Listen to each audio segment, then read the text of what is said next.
Right, good morning. Right, just doing a little bit of random sculpting this morning, unscheduled.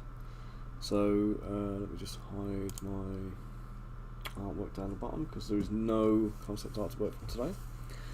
So for this month's releases, I'm doing some Bandits and Brigands, and I have got this chap on screen. Let me just get my tablet drivers restarted because my tablet's not working.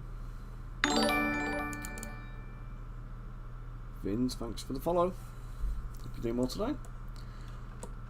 Okay, so this guy is first of the bandits. I said bandits. He's actually the Order of the Shield, or Knights of the Shield. So in the Descent into Avernus book, when you encounter these guys, they're all individually named, but they've got kind of Middle Eastern sounding names, which made me kind of think I would do a kind of a Saracen type vibe with them. So rather than just making them general knights, we've gone down this route, and they're a little bit different to the other things I've sculpted and arranged so far for the Descent into Avernus campaign. So it adds another nice little flavour. So this is the first of the guys. So they're still veterans. They're still kind of a medium grade of armour, sword, and kind of a skilled warrior. But I've just got a different flavour to them than the mercenary company, who are more kind of traditional, kind of European styled knights and splint mail.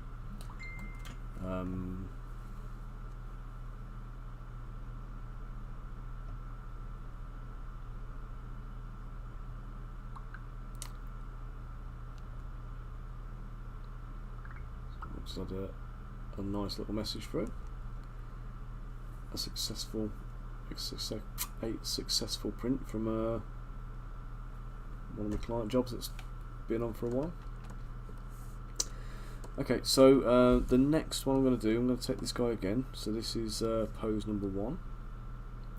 As always, a scale to 32mm, pre-scaled, ready to go. So this is the guy unposed. So what I'll do, I'm going to copy merge visible. That'll create me a new object with him in it. Let's just remove the rule. I'll split the hidden off. Okay, now I need to do some posing with this guy. So first thing I'm going to do is come in here. I'm going to resculpt his face. So this guy gets a new face. Symmetry on. I think I'm still going to keep him with a big beard. I'm just going to change the style of it a bit. Might put a braid in it or something like that as well, so it's just making it a little bit different. Let's give him a bigger moustache.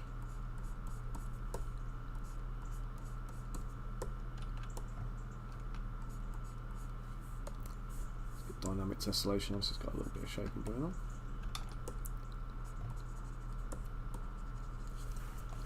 Just get onto the multi-stream chat, because if anybody's on Facebook chatting, I can't see it, sorry. Okay, so one of the things I'm going to be doing different on my Patreon now, so I'm reworking my Patreon to kind of tie in with the streaming more. So it's going to be similar to a lot of the other patrons where you're supporting, like, your painters channels and things like that. Except obviously I'm still going to be giving you the STL files for whatever I sculpt in a month. So that's kind of the main difference. In terms of how it changes from where it is currently, I just want to get down to more kind of engagement with you guys. So I kind of want you to be chipping in with the conversation, having a say in a design.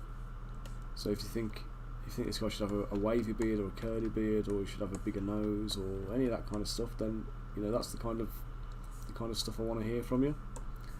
And it gives you guys a chance to get more involved in the sculpts, in the kind of the design of the range. And I'm also going to be taking requests for like new sculpts. not nude, new. Take requests for new sculpts, and let you guys kind of make requests. So every month I'm going to put the requests that come in into like a spreadsheet kind of thing. We'll use a random generator. We'll pick one, and we'll work our way through, and we'll do the sculpts that are requested by you all. So if you want some monsters or something that you haven't already got, or you're struggling to find something that's you know, hard to find, or you can't find a nice version of whatever it is you want, or a version that appeals to you, then yeah, get in touch. Let me know. We'll add it onto the list.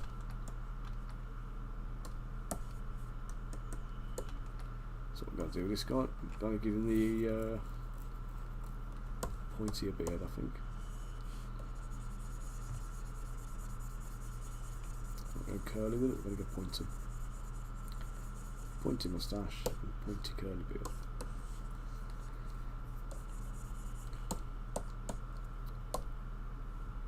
So yeah, hopefully, if there's things you really want to see, then you can pipe up, and like I say, we can make it happen. The other thing that's changing is we are just about to go live with our very own web store. So we've had a store on before in various guises, but the one thing I've never done on there is STL files. So as of the next issue, or the next release of our website, which will be, when we're talking now, in the next day or so, I think. So we'll be ready to go and put the site live. We're going to be launching with a Black Friday sale as well. So if you go onto My Mini Factory at the moment, you'll see they've got the Black Friday sale going on, and they've got all of my stuff's on there at 30% discount.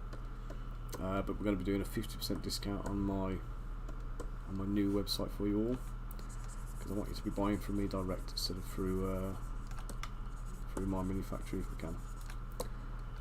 And the file redemptions, I'm going to try doing them through my website, and hopefully that works nice and efficiently, because I've been having some issues with My Mini Factory lately. Like files are not appearing in the downloads. There's like an approvals process, but even once they're approved, they seem to be missing.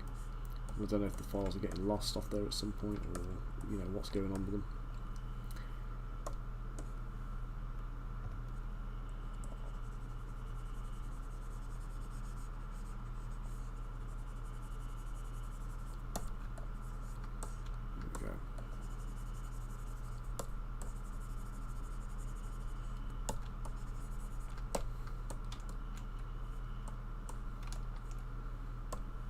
Change the shape of his eyes a bit.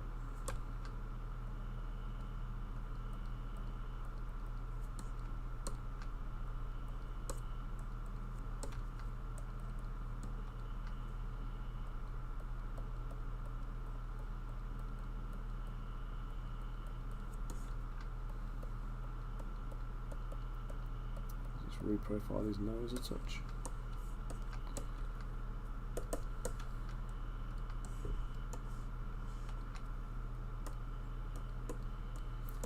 And then finally we'll just give his cheeks a bit of a reshape.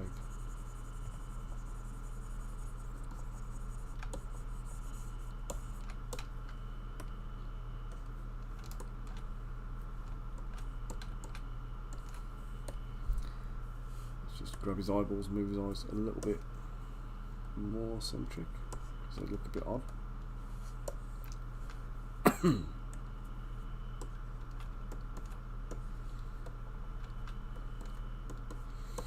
Okay, so now we've got a different face on him. I'm going to change up his headgear, so I'm not going to give him the spiky hat this time. This guy's just going to have a plain turban. Let's get sculpting the rest of that in.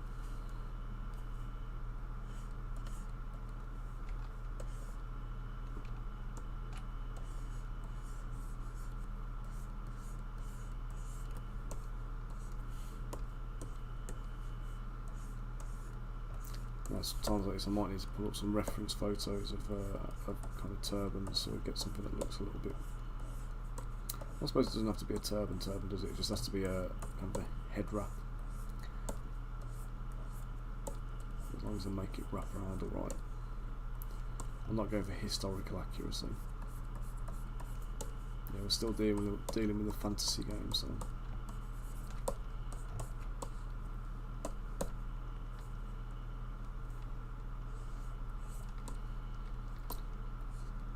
And obviously, if historically accurate turbans is what you want to see on the models, then pipe up.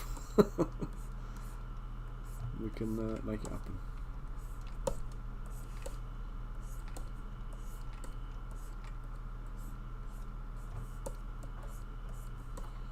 And a few folds in the fabric just to make it a little bit more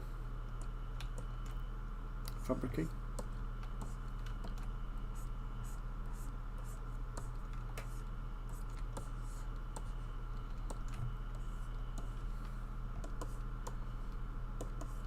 Right, now I don't want the armour to be the same. I want them to be kind of similar, but I don't want them to have the exact same visuals on each one.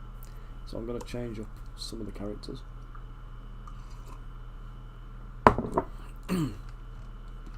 Like this guy, for example, I'm going to leave the. I'm going to put this to the other side.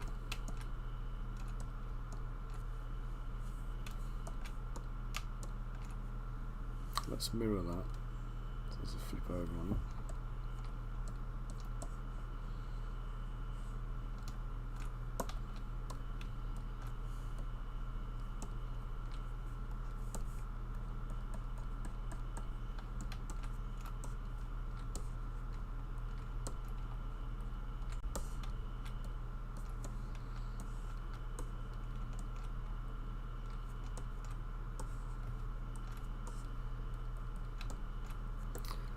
Now what I forgot here was I didn't actually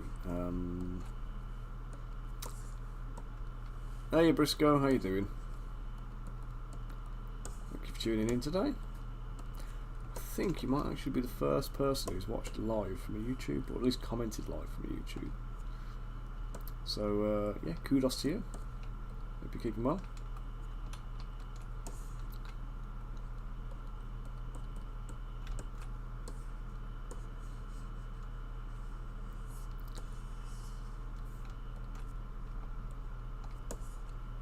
Feels like a level up now, that does. Okay, so so I'm just making a mess here. Oops, don't want to do that. Right, so I just need to isolate the belt elements. I'm very good, thank you. I'll say just cracking on with some sculpts from this month's release. So yeah, I thought I might as well do it on stream, and like I say, you can all come and join me and have a say in the sculpting design. So I don't know if you saw the bit previous. I'm changing up the way I'm running my Patreon at the moment. So where previously I've just been doing the same as everybody else with monthly releases and whatever else, it's not really working with the way I'm working at the moment, doing the streaming. So my plan is to be doing more like streaming work, and basically kind of offering you guys the chance for better interaction, to have a say in the design on things. So if there's a bad guy model you've been struggling to get, or something you really want to see sculpted, then you can chip in and make a request. Or, as I'm doing this guy, if you kind of go, actually he would look awesome if he had X, Y or Z, you can pipe up and you know, I will do my best to amend the sculpt, and we'll make it happen. So I'm just going to mask off a chunk of this guy's arm. I'm going to take the bandages that he's got at the top of his arm, I'm going to get rid of them. I'm going to put like a wrap up to just below his elbow, I think. Kind of like a bandage wrap.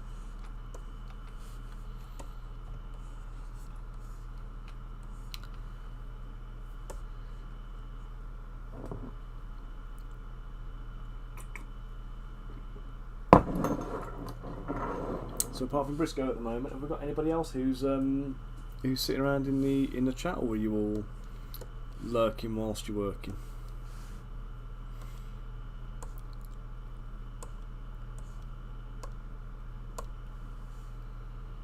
Oh, that's a bit big.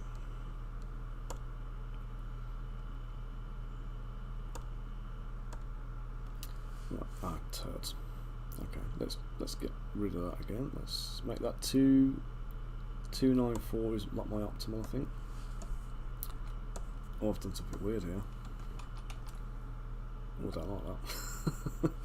I've managed to double the thickness of it by doubling it again.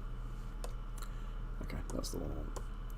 Okay, so I'm just going to delete the internal geometry, delete the hidden close holes, and now I've got the wrap around here. So I'm just going to use the orb cracks tool first. I've got dynamic tessellation on, so I'm not going to worry about my geometry on this one. I'm going to start here. I'm going to wrap a bandage around, so we're just going to go all the way around the arm. And then at random intervals, what I'm going to do is I'm going to stop it there, put it in, and then we're going to come out at a different angle here. So we're going to change direction on the bandage. I don't know if that's an actual correct thing, but it's it certainly adds a little bit of visual interest to the bandages rather than just being a straight linear wraparound. And I think by the time I get to about this point, I think I'm then I'm in a hidden spot where you can't really see anything, so it's not worth kind of wrapping any further down. So I'll go to there with it. So just getting back into miniature painting. I haven't done it since I was a kid. Wasn't very good at it back then. Do you know what? It's good to revisit hobbies. I had a big break from miniature painting when I had my first girlfriend, well, first proper girlfriend. I was 17 and kind of didn't have time for it anymore, and I sold all of my stuff, got rid of everything, and it was actually the getting back into the hobby and wanting when we kind of like finished like 3 years later, it was getting back into the hobby that kind of helped me get over it all and everything, but also got me into sculpting in a big way.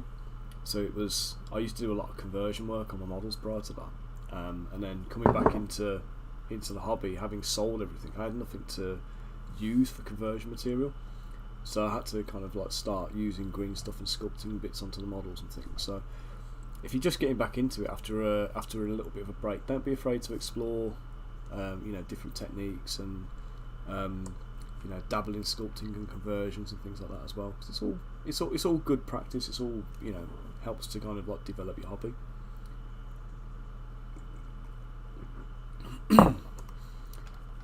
And as far as painting goes, I mean, I don't know if you've got any of my models or if you're planning to get any of them.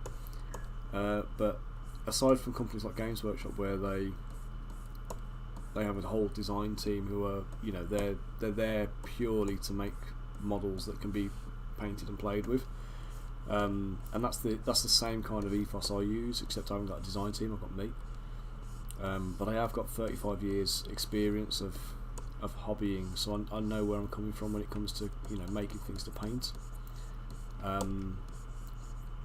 So I know with this bit, for example, when you're painting this wrap, a base coat of a kind of a linen brown, like a dark, like a brownish bone colour to start with, and then a little wash of something like Agrax Earthshade, or I often use the contrast paints and just wallop them on, just thin down a little bit and use them as like a wash.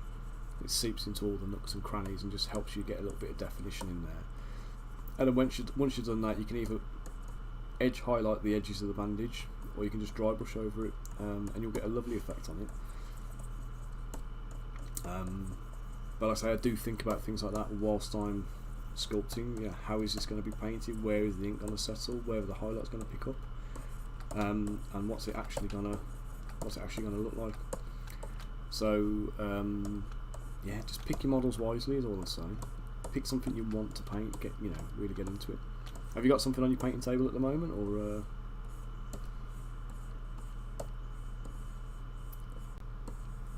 Are you waiting for Christmas to drop and see what everybody gets you? I never get any hobby related stuff like that for Christmas. It's all socks and whiskies and things like that. And I'm not knocking the whiskies, but occasionally I'd like a couple of models to paint, but I know they'd just go straight into my pile of shame, because I just don't have the time to paint them, unfortunately. I've got a massive painting queue of my own stuff that needs attention, so I don't really have time to paint other people's. Oh, you're doing Legions? Oh, and Chaos. Very nice, very nice. The Chaos ones you can paint quite quickly, can't you? There's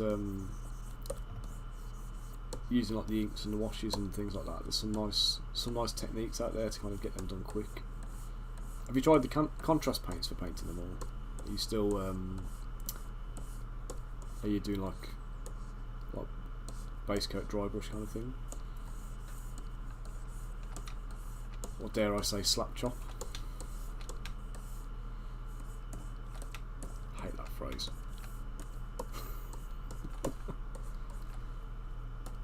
It just annoys me.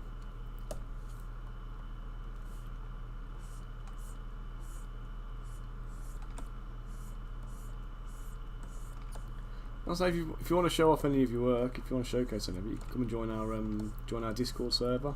Pop it up. We've got a paintings page. It's mostly for stuff. It was mostly intended for stuff that is like in my collection that people have painted. But I have no objection to people posting their work up there if they're happy with something and want to show it off. It's all good for morale and inspiration.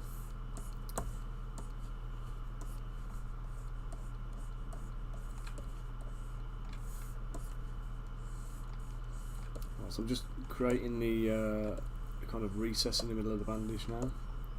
So again, from a shading point of view, this is where the ink's going to like fall in and sit. So the centre of the bandages will be a bit darker. The outside of the bandages, the outer ridges, they'll pick up the highlights, and they'll be a little bit more prominent, and it will help to show off the actual bandage texture. That's the right word.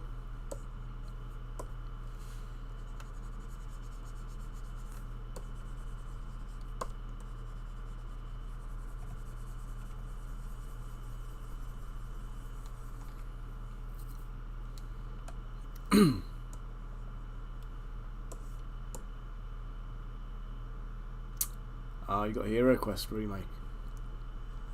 I keep meaning to look at to pick that up. I know my son would love to play that. If you're looking at any of our stuff, by the way, I don't know if you're if Patreon, are you doing 3D printing, or are you doing is it resin you're after? So now I'm just about to launch our new website at the moment. It'll probably be up tomorrow. So I'll put an announcement on Facebook and send a message out to my my mailing list. But essentially, we're going to be Wilkie. How are you doing? And thanks for the sub, mate. 2 months sub, you gem. Thank you. So yes, our new web store goes live tomorrow. Maybe today, depending on how we get on with it. And when it goes live, we're going to be launching the Black Friday sale through it, and we've got a 50% discount going on the store as a Black Friday sale for STL files, and a 30% discount for resin miniatures. So it'll be a nice big saving. But we're going to be running like significant discounts for anyone who's subscribing on the Patreon. Yeah, mate, I've got it sorted. I think Haley's just finished loading all the products on there, so we've got 137 STL products or something like that, 100 and about the same in resin. So not everything from my past collections are in there, and some of the stuff is like consolidated into bundles rather than being sold singly, where we are selling singly on other platforms. But yeah, basically it just means that we can put everything out all together. But she's done a cracking job. She's worked really hard, and we're almost at the point now where we can start kind of start pushing it and marketing it and making it a thing. And then hopefully that's the that's helps me to put a little bit of distance between myself and my mini factory as a platform, and start with the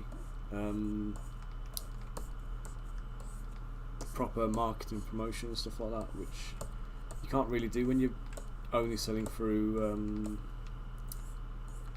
marketplaces, because you spend a load of money on advertising the marketplace. Yeah, we're just purely going Shopify at the moment, Wilkie. The WordPress site at the moment, I did have a look at it and I was trying to save it, but I can't, mate. It's the Shopify, the WordPress site is so laggy and bogged down. There seems to be nothing I can do to fix it and speed it up. So Briscoe 3D printer on the horizon.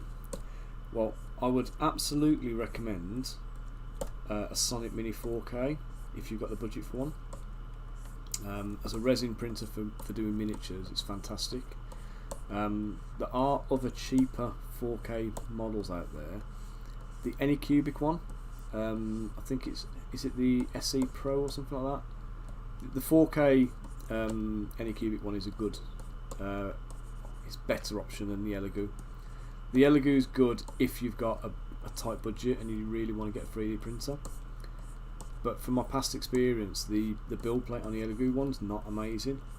They've got this weird spring-loaded ball joint thing, and in the past I've had prints, as the print comes up, if there's more stuff on one side of the build plate than on the other, it pulls to one side. Design with AK, another YouTube viewer. Thank you for tuning in. Thanks for watching. Thank you very much. Now, say if there's anything you want to see, you particularly want to see, or you want me to cover off any techniques, how I do particular things, then feel free to pipe up, and I'm happy to showcase stuff.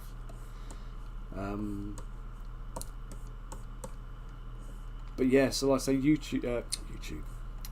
Elegoo, printers, they've got that spring-loaded ball plate that can pull to the side and ruin all your prints, like mid-print, and it's never good when that happens. It's really frustrating. And sometimes you can get it. I've had it before where I've had one where the ball joint is just isn't fit for purpose. It's just loose, and the only option there, you can't even tighten it up. You just have to get a new ball joint. But you can get resin in the ball and stuff like that, and that kind of makes it slip. So it's got issues, and you'll spend a lot of time re-leveling your print bed after fails. But the Elegoo, not Elegoo, the Frozen Sonic Mini, that the print bed on that, it's got like these 4 little grub nuts that you just tighten up, and then it's just flat and level, and you never have to touch it again. I think I've had mine for 2.5 years. Leveled it when I bought it, and I've never had to go back and re-level it since. And it's just problem-free printing, just ongoing. Do you know what I mean? So there are 8K printers and stuff out there now, and there's the DLPs, but you pay a lot more for them. So in terms of you want production quality miniatures on your own tabletop, printed from your own printer, the best and most affordable route is the 4K printer. So anything that's got a micron resolution of around about 35 microns on the XY resolution will do it. So don't worry about the 4K thing, because if you go for a bigger 4K printer, it's got a much lower resolution and the prints won't be as good quality. So AK, what are you up to today then?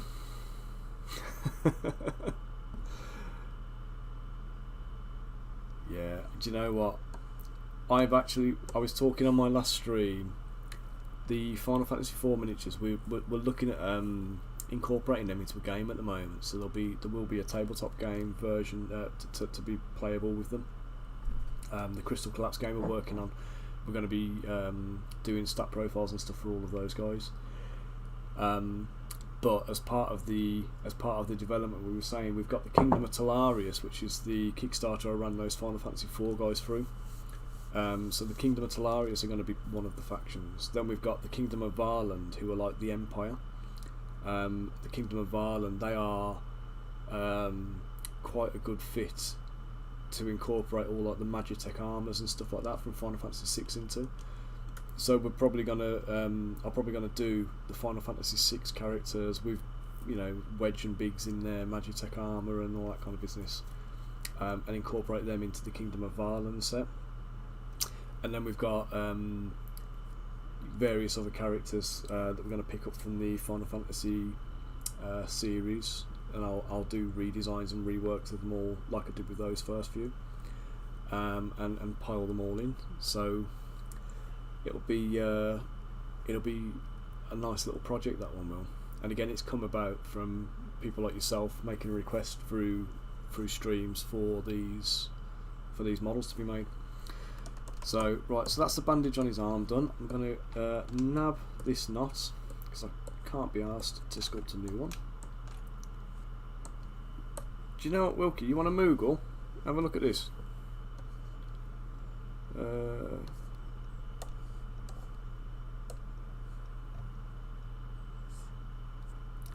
to my component library, which is available as to all Patreon subscribers. I'm going to go into, oh god, did I put it in accessories? Accessories, right, so I've got Cactor, Chocobo White Mage, Moogle. There you go, matey. So I made it as like a little plush toy that was going to be on the belt of one of the characters. So the Final Fantasy IV characters, I think it was, oh god, who's got this one now? I can't remember who's got this one, but they were just like little Easter eggs I added into the thing, into the sculpt.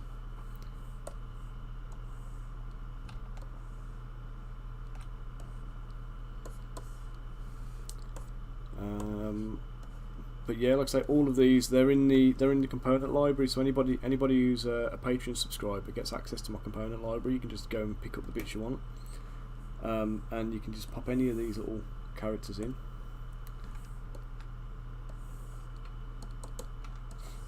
And use mini sculpts. And there we go, little White Mage Chocobo. And I only did that one actually because I had the I had it as a I bought my wife one as a little teddy. A little plush teddy. So I thought I've got to make it and add it in here. And I have got as well a Tonberry somewhere, but I can't see it in the folder. So I'm going to say I've forgotten to export it. So I'll have to go back and pick it up off the Rydia sculpt. But that was my little hat tip to him anyway. Drop these in as little plushes in the backpacks and things like that, just as little Easter eggs. Yeah, Dragon's Quest is amazing. I haven't played a Dragon's Quest game for a while actually. I think I played Sentinels of Starry Skies, which was on the Nintendo DS. I think that was the last one I played, and I keep meaning to pick up the one that's on Steam for the like the current, like the most recent version on the PC. But they are great games. There's a lot to love about them. Now where was I with the sculpt? Got off on a tangent here. AK, what are you up to today?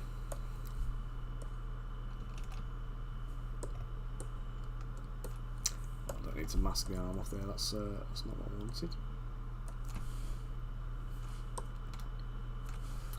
Make sure that is visible. You can see the bandages. So it's going to nick the bandage knot I made here. I'm going to bring it down, and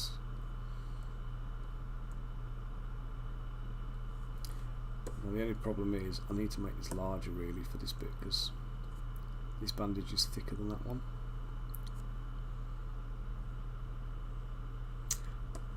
Ah, Star Ocean was awesome. Trying to think what was the Star Ocean game I played now. It was on. I want to say it was on the Xbox 360, I think. I can't remember. Last Hope, I think it was. Is that right? Star Ocean Last Hope. I know it was a Star Wars movie as well, but I'm pretty sure Star Ocean one was that. Second Story, was that a SNES one, or was Second Story PlayStation or SNES or something?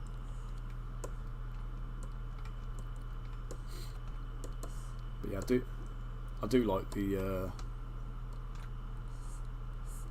I'll be honest, man. I love all these games. One of my favourite series, actually.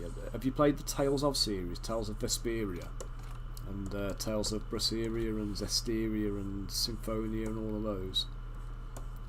I mean, they are so well done, and I think it was the I won't spoil it for anyone who hasn't played them, because they deserve to be played properly. But there was a real kind of like twist at the end of I think it was Tales of Braceria, which harped back to the Tales of Zestiria. I think it was. It might have been. Yeah, I think that was it. Yeah, Xbox. It was going back a while, isn't it? And it's another one is, you know, when you kind of think, oh, I want to replay that, but it's. I did a stream last week and we were talking about like nostalgia and how it messes with you. And we were talking about the old 80s TV series from when I was a kid. Things like Mask and Visionaries and He-Man and all those kind of things. And how you have these like really fond memories of how great they were, but if you go back and try and watch them now, they're just appalling. I think a lot of things it's really easy to kind of fall into that trap of kind of like, you know, nostalgia's a wonderful thing, but it can really not be. What's been hidden there? I'm going to take this shoulder pad. Do you know what? I might just take that one off, actually.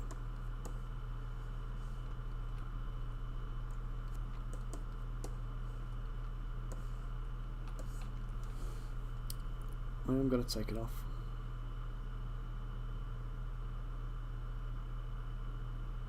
Do you know what? I wouldn't worry too much about playing them in order. There's not a lot of continuity from them. The first one I played was Tales of Vesperia, and I got straight into it, and it was an amazing game. And then much later on, I played Tales of Symphonia, which came well before it, and there's no link that I can see between the two. The only two that did have connection were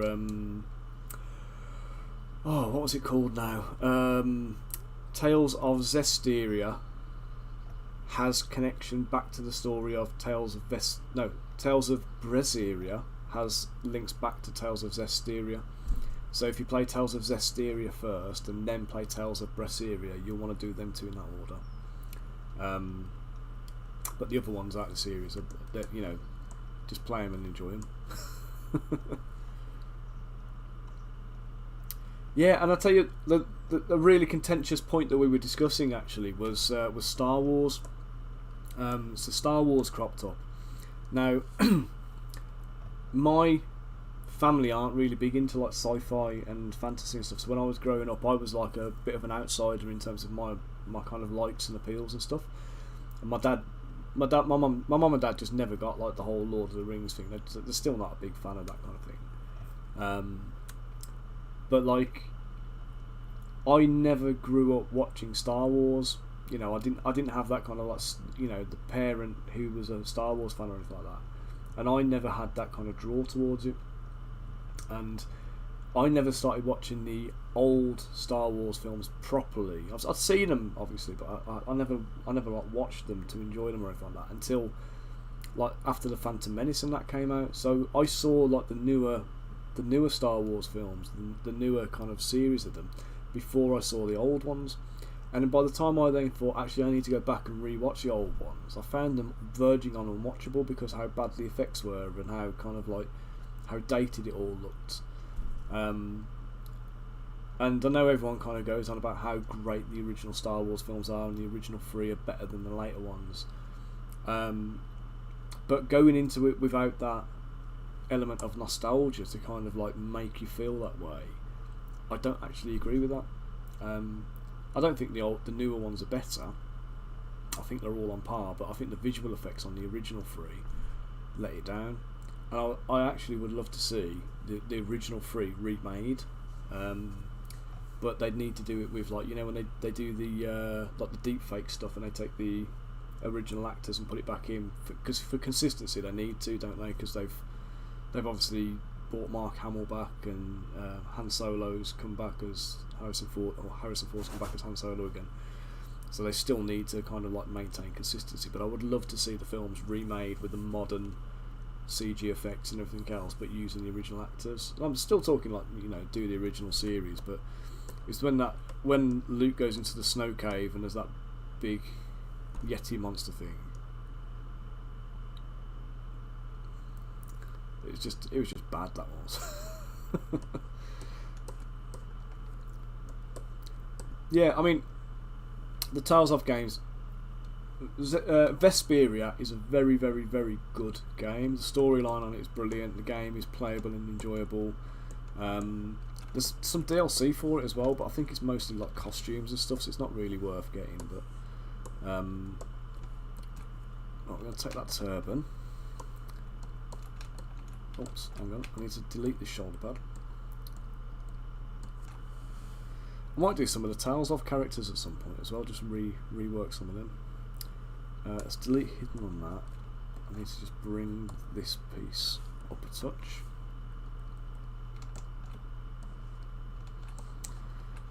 Okay, I'm going to take this little bit of turban here.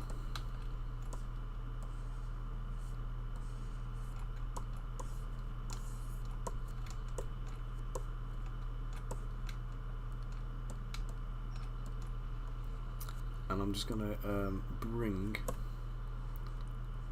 it forward and let's hide the ruler because it's doing my head and getting in my way.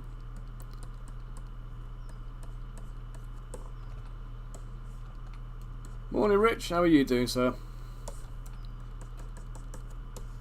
You on the Skype at the moment, or you?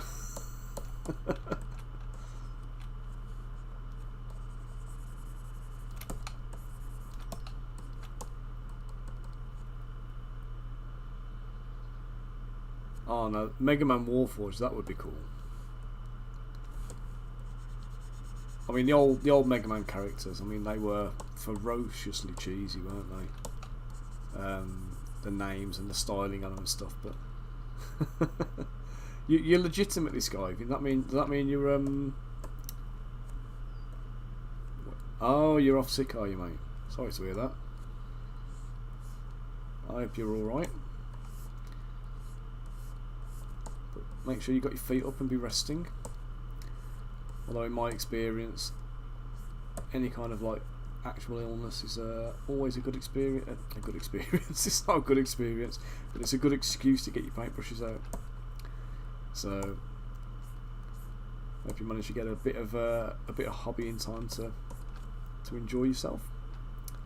Right. So yeah, this character. I've been sculpting for about a year, doing characters from the D&D campaign Descent into Avernus, because I want to be running a campaign for my son.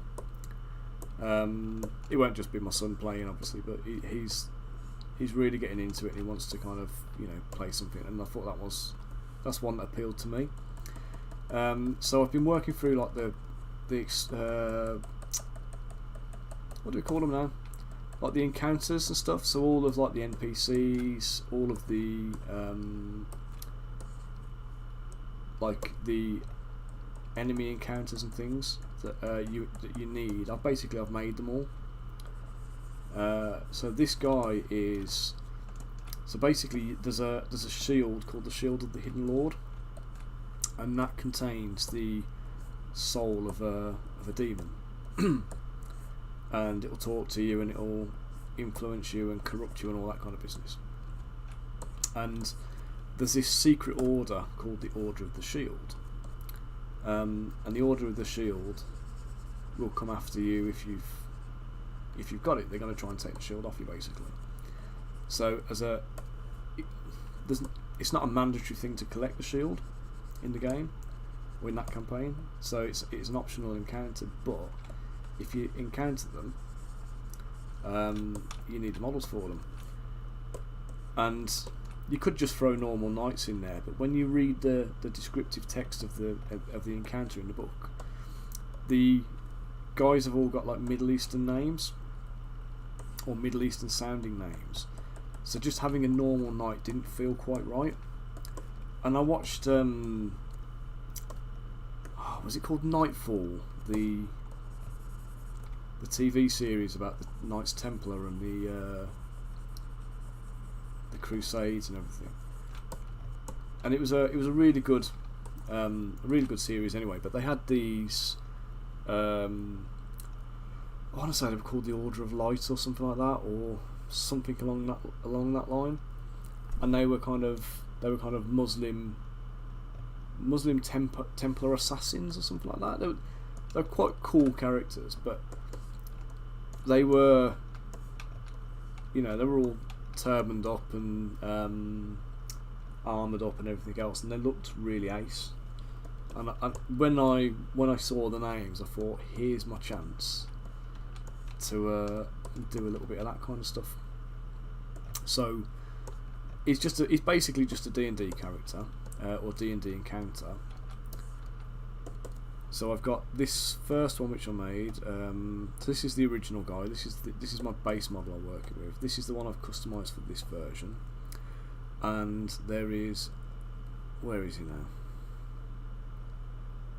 This one. So this is the first one I've already sculpted and posed. So he's got an attack pose. So I need to basically think of a pose for this dude now. So we'll get him posed up and do something with him. So has anybody got any ideas for a pose they'd like to see?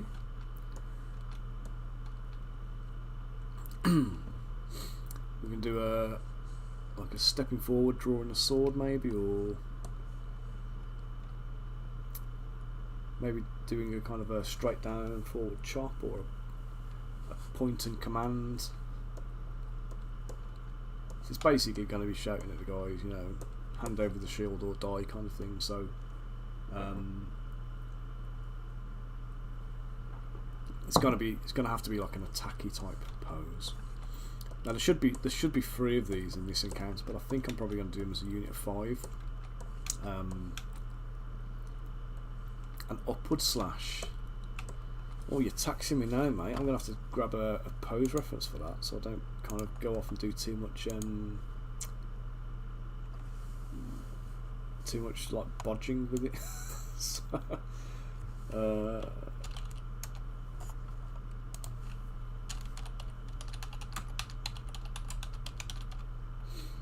let's go for upward sword slash. I'm going to Google search and see what comes up. Okay, so that's quite a nice one. Link from Legend of Zelda. Bit like that one there, mate. What do you reckon?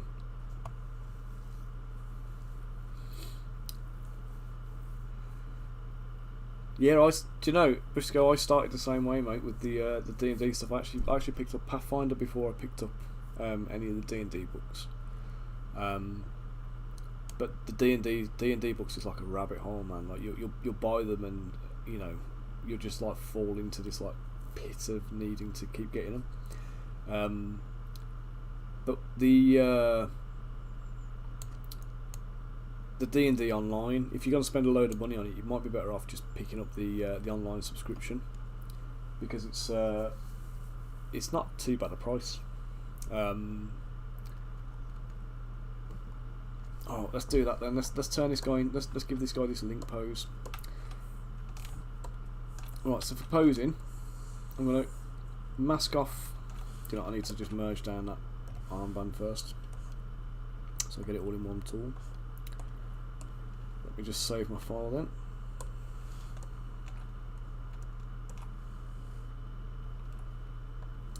Merge down and save.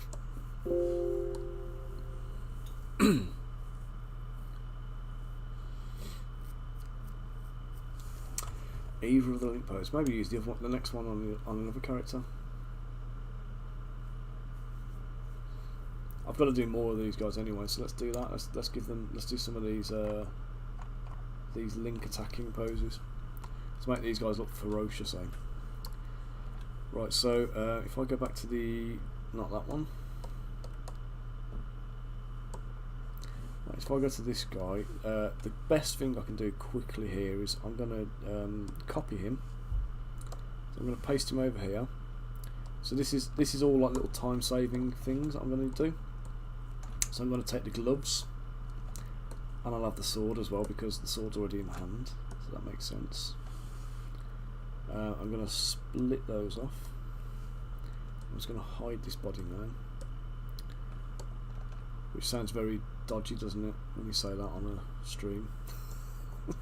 Just going to hide the body. So I'm going to take the hands away now. What's going on? Oh, the hands are just there. Right, so I'm going to take the hands away. I'm going to remove the sword from the scabbard. I'm going to get rid of the gloves. So let's delete those. Now I want to take the components that I've just had here, swizz them round and position them. So one of them will go onto the arm here.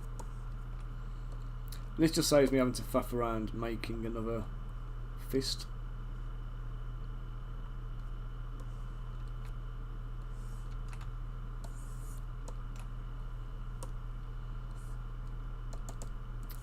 Right, there we go.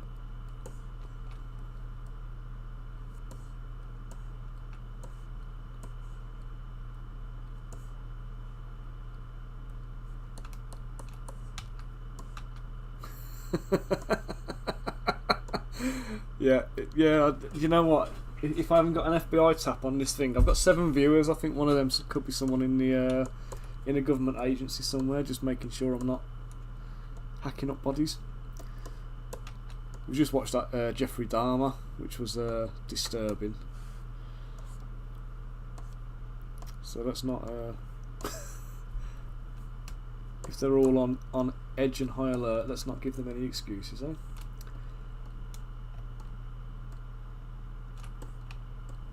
Okay, so I'm just gonna hide his arm at the moment. Now I've got these crappy bits that I don't really want, but they're there for now, so I'll just sort them out later.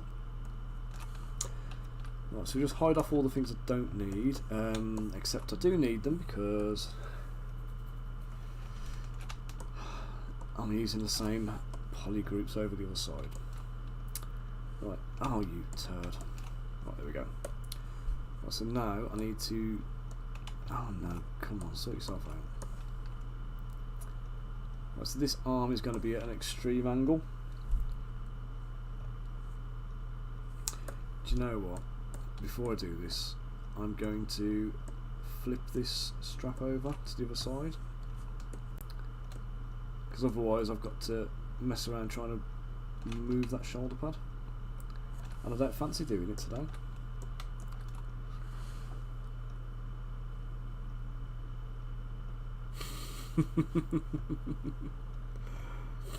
Yeah man, it's, the references are everywhere.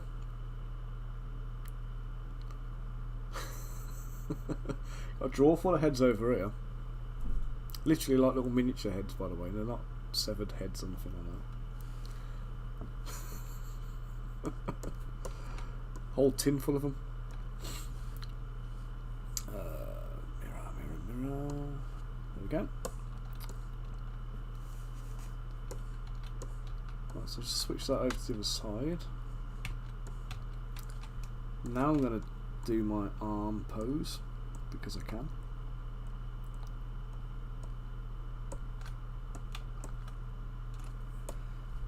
Right, so it's going to oops, let's just position this into the shoulder, so where the shoulder meets the body. Roughly where the actual shoulder joint is what I'm aiming for. So I'm going to lift that right up in the air. I'm going to turn it backwards.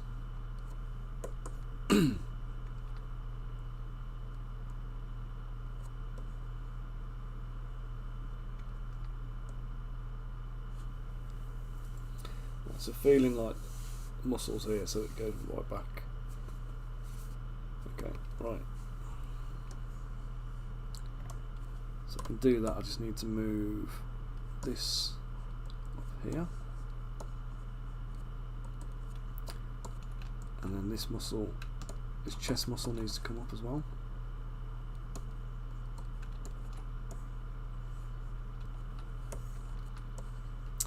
So we're going to have to do some work with the posing and re-sculpting some of the anatomy. I'm just going to mask off the hand, soften the thing, soften the mask.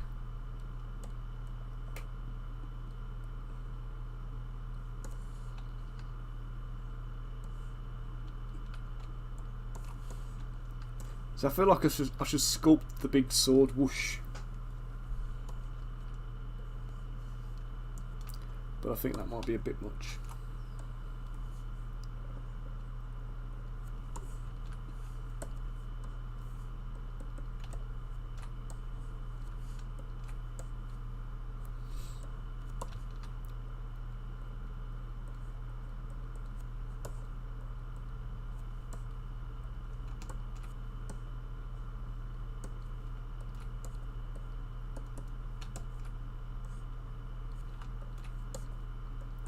It's a bit of nudging.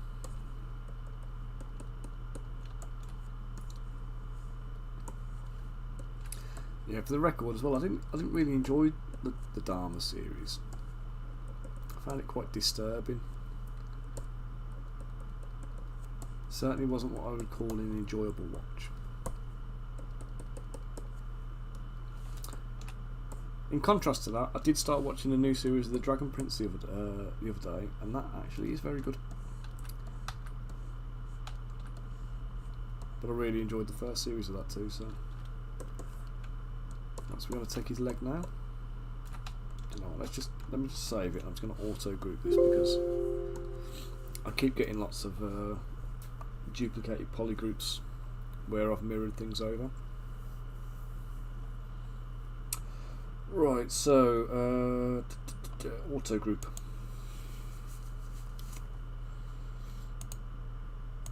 There we go. Now it's all nice and multicoloured.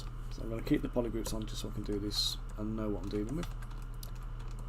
Let's isolate half of that leg, and then this boot, and then I just noticed there's a leg in there which I don't actually need.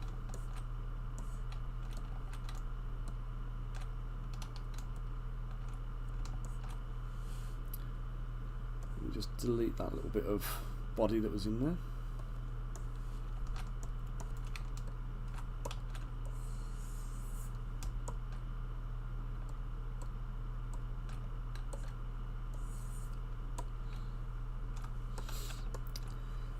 Okay, so I'm going to take the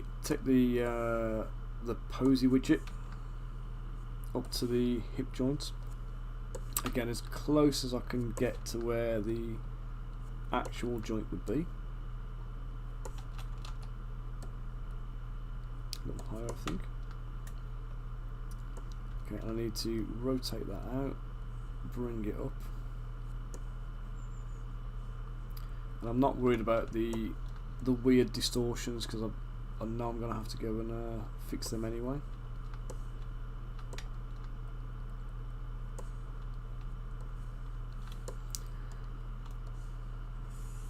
So I'll remask off everything from the top of the waist, and then this knee is going to come down and under itself, so use the red wheel. So we'll go to there with it. And then that foot is flat, so let's flatten the foot out.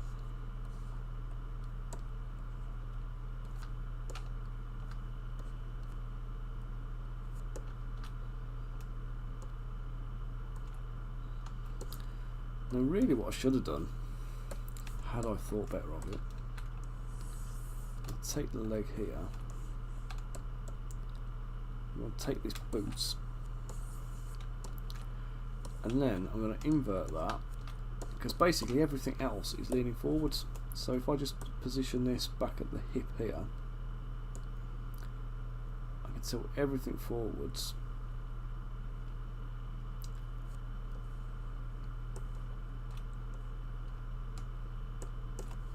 And it's less posing for me to do. So let me just take the this leg here. I'm going to extend this back a touch more.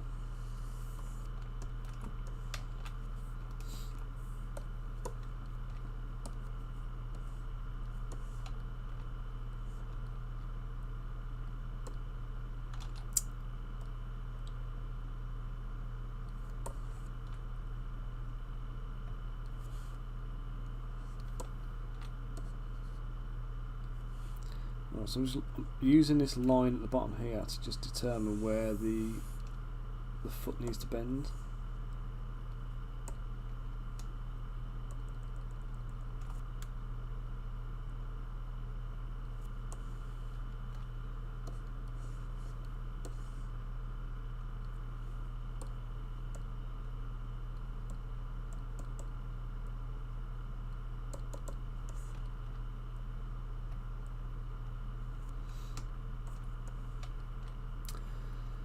Right, so there is the legs.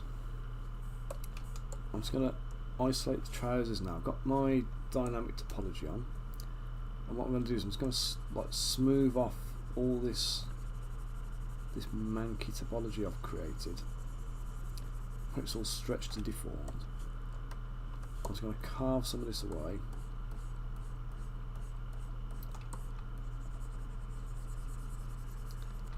I'm going to remove a good chunk of it.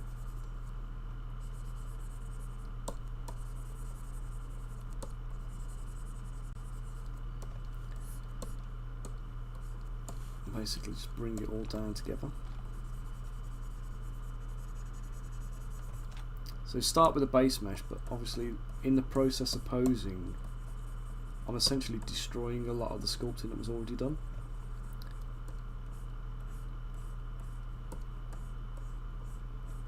So you just have to be a little bit careful and don't be too precious about your details.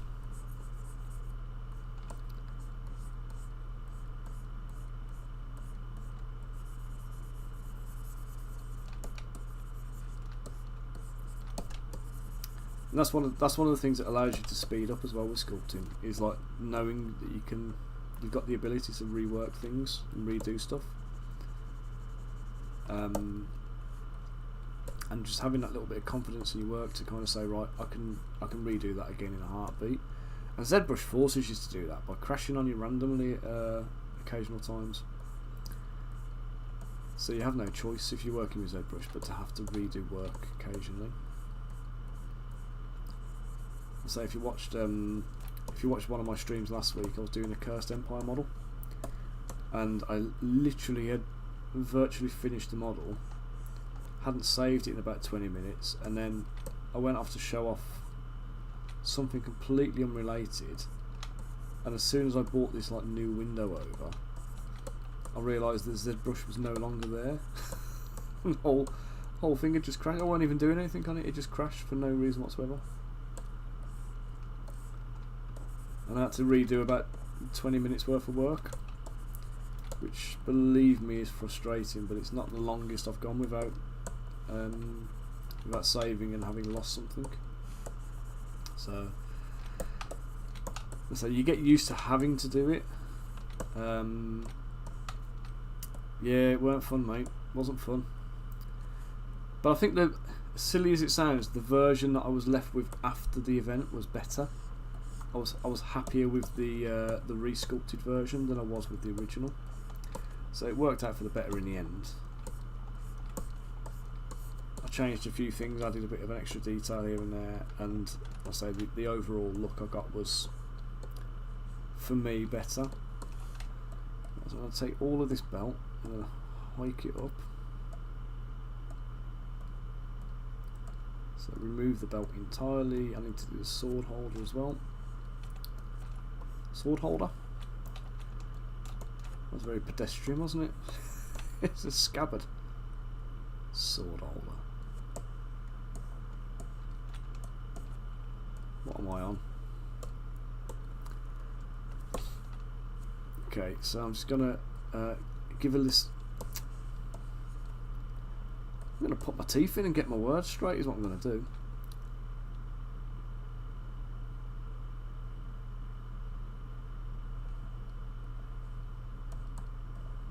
Yeah, I think if I was working to if I'm working to a design, there's nothing more annoying than when you've created something that you think is perfect, and then you get the crash.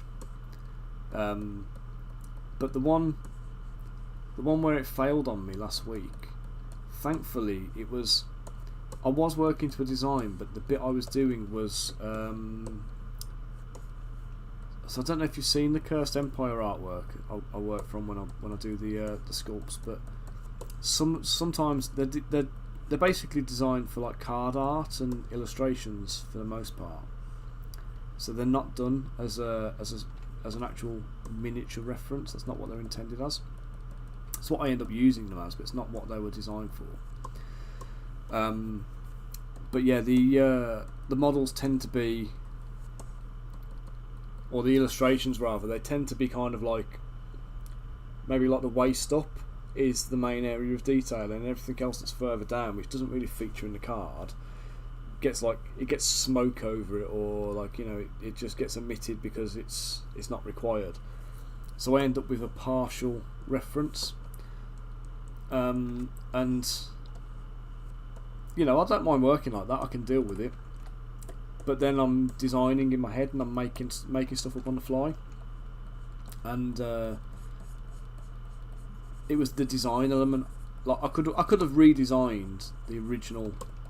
I think it was a boot I was working on when it went, and like the original boot, I could have gone with it and it'd have been fine. But then when it crashed on me and I had to redo it, I ended up redoing it with more consistent shape language to what the rest of the model had, and the overall effect was 10 times better. I was much more pleased with the rework than I would have been if I'd have kept the original. So right, so we're going to take the body and the arm here. I'm going to merge these two together and split them off for a second. I want to just dynamesh this together, give it a bit of resolution.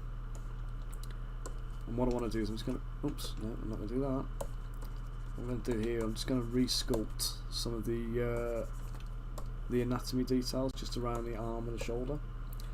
So I want the pectoral muscles to come up here, so it goes up and over the, like that. There we go.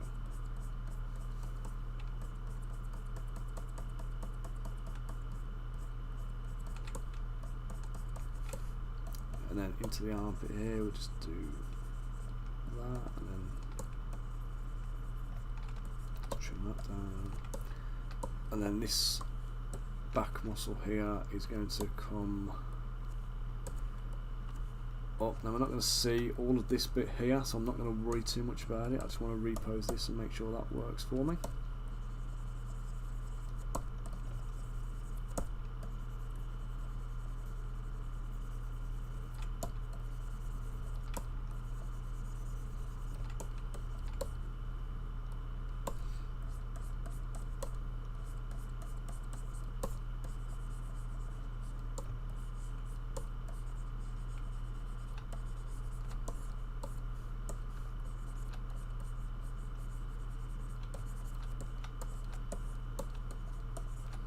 I think that should be enough there to get me by.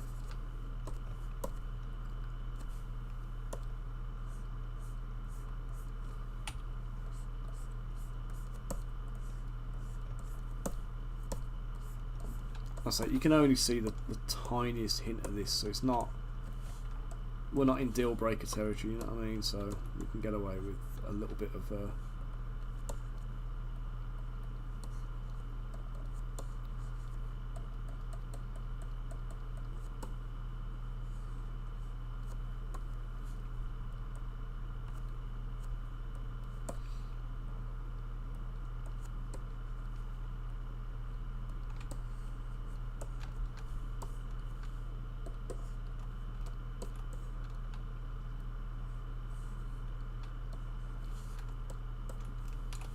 save that now.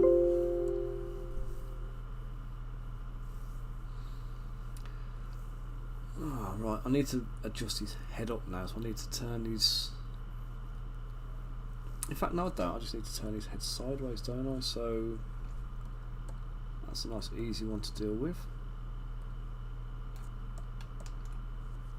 So I can rotate the whole headscarf thing and just position that.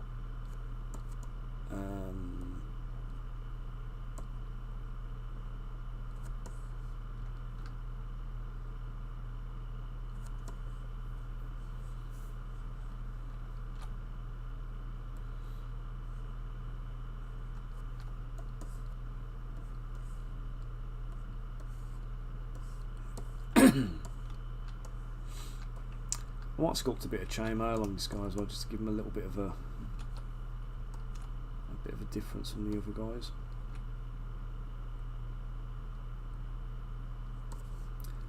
They don't particularly need to be different, but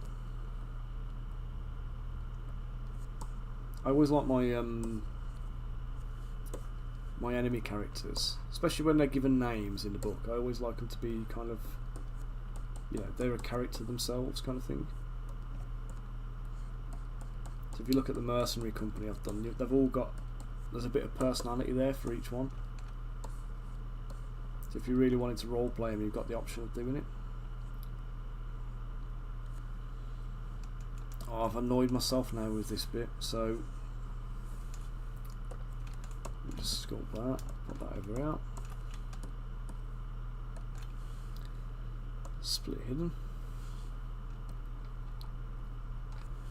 Just got a dynamesh with groups on. Split off the blue bit, and then this is going to basically do that.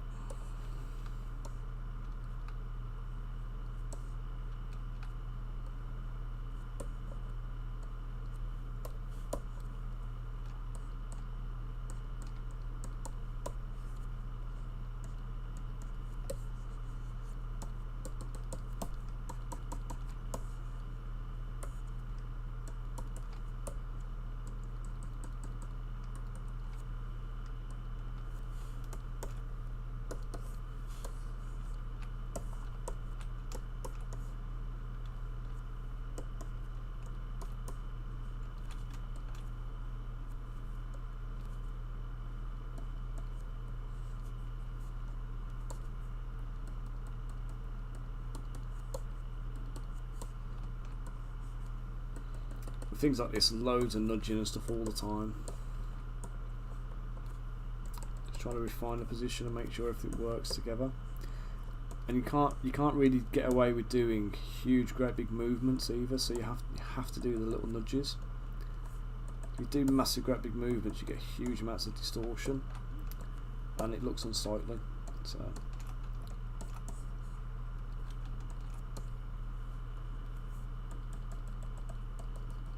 You're much better off just doing little nudges at a time.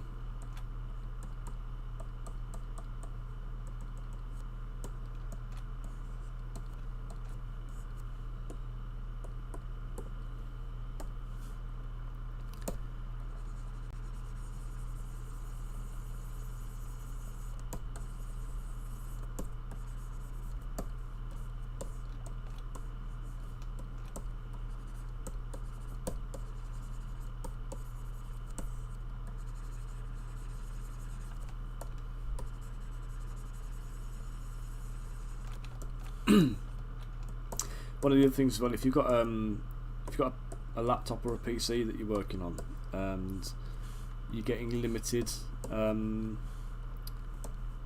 you've got like a limited memory capacity, so you find your system's crashing and you've got a load of excess stuff going on. What it can be sometimes is when you've got like a lot of parts like this overlapping, you'll have like I've got with this scarf. I'll just go to this. All of this stuff here is using up like memory and topology. So where you've got all this excess stuff that's hidden from sight because it's inside another mesh, it's always best to try and just get rid of as much as you can, because you don't want all this unnecessary stuff kind of cluttering things.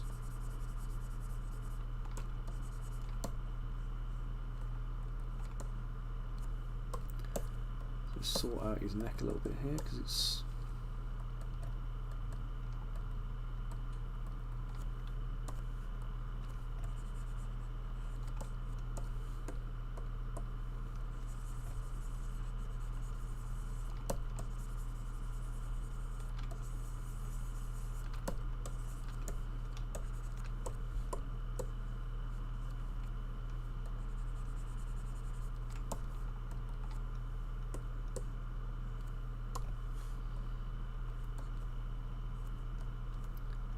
oh god, let's just use the move brush here.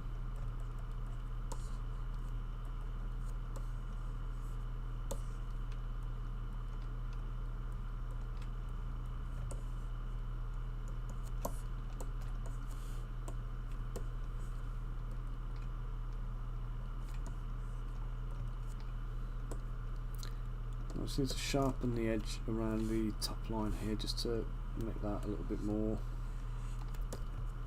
visible.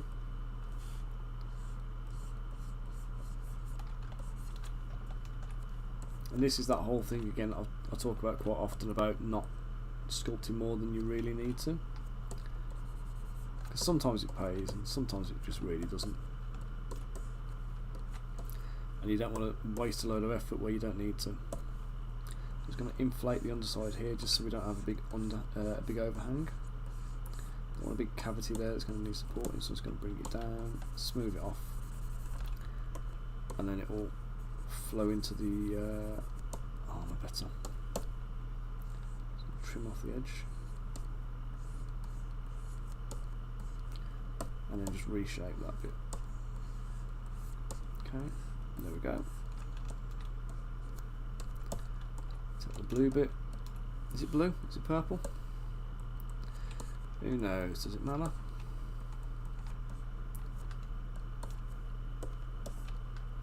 I say who knows. It's only me that doesn't because I'm colourblind. I'd imagine most people know it's blue or purple.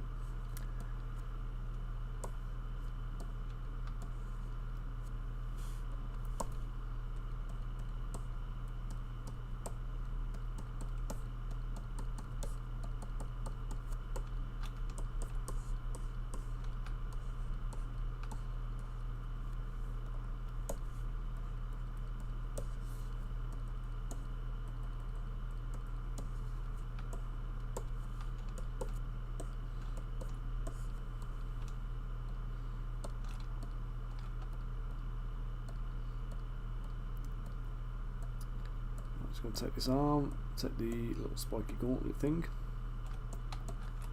and I'm going to again get my cursor positioned at roughly where the elbow is. I'm going to position it on the front view and the side view. Yeah, front view, back view, or side, front or back view, sorry, and then on the side view so you can locate it properly. If you don't do both, you can end up with like the pivot over here, and then the arm will move off in a weird direction. So I want to bring his arm up and out.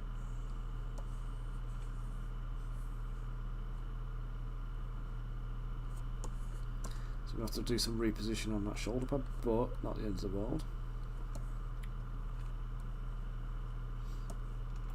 Let's just mask off from the elbow up.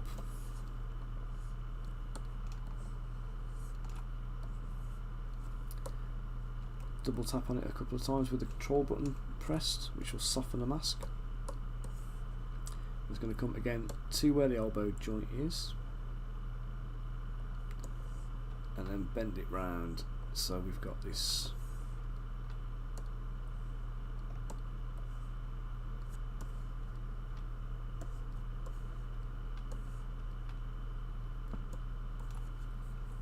I'm actually going to take the whole arm back down, I think, 'cause that feels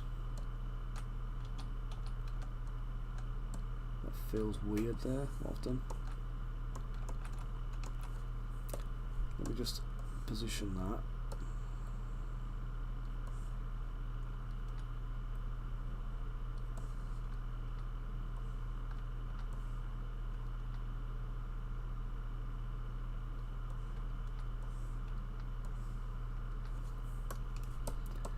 Okay, arm position I'm fairly happy with there. Doesn't need a great deal of additional sculpting work to make it fit, which is a bonus. I just need to just adjust his shoulder pad just a touch.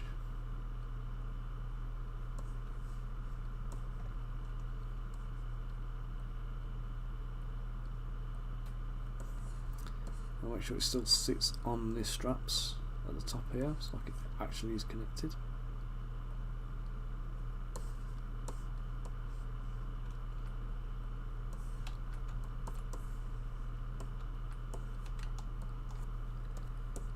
Just nudge this bit of turban up here.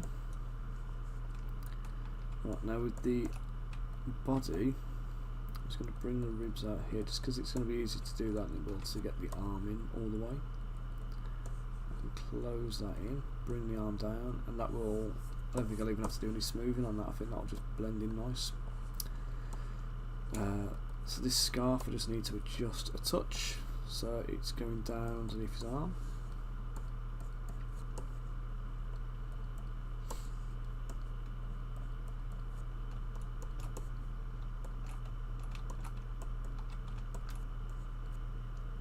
Okay, so this scarf is the same. I'm going to mask the very top off. Ooh. Invert that, and then I'm just going to pick it up somewhere near the top, and I want to rotate it back.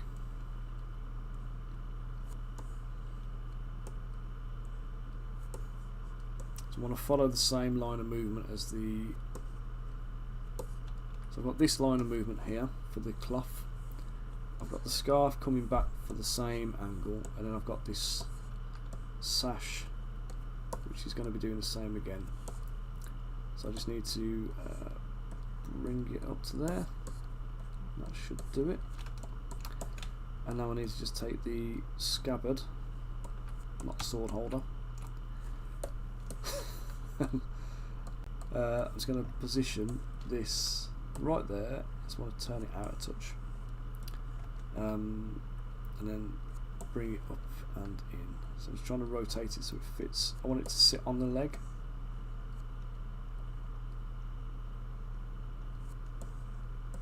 Like lie flat on the leg, basically.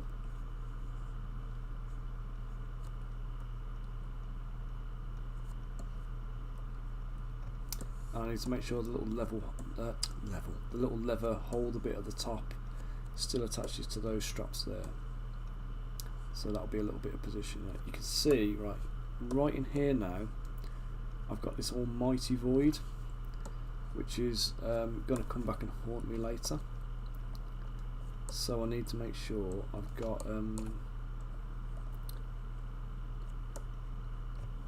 everything filled in as best as possible. I'm going to take the trousers, I'm going to bring it up to close that gap, grab onto the yellow for the trousers. And now the only thing left to do on him is take this loincloth. It's not a loincloth, is it? But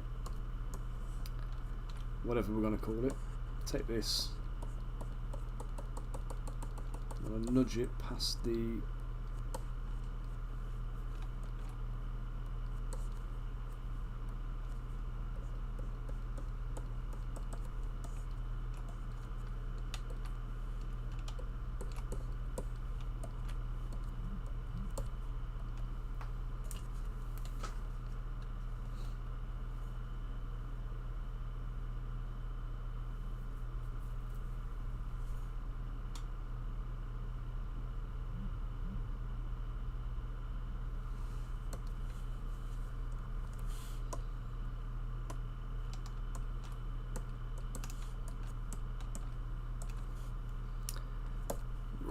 let's just nudge that down.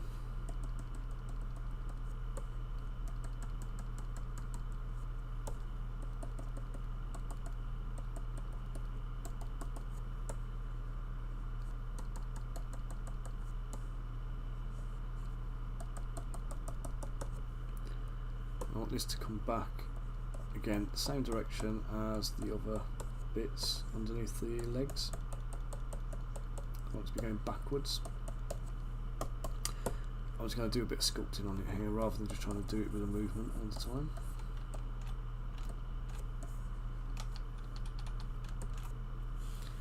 And I need back face mask on before I do it.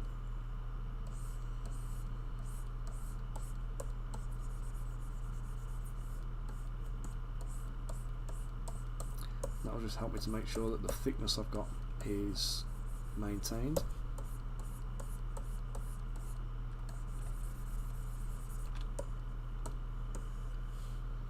Let's take back face mask off now, and I can smooth and sculpt what I need to.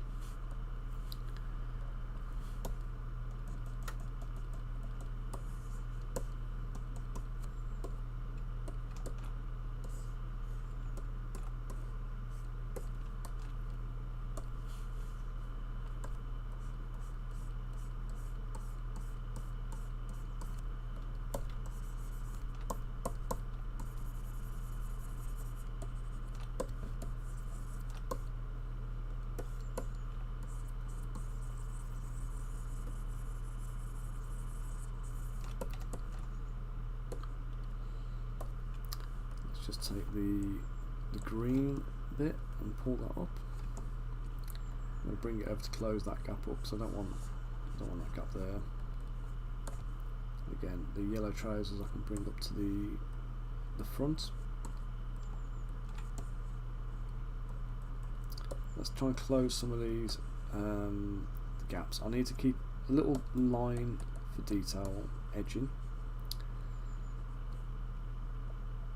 So basically where the one material joins another material and we're going to be painting two different colours, you want to have a decent bit of a step up from one to the next so that we can pick up ink washes, because that's what's going to help you to paint this nicely.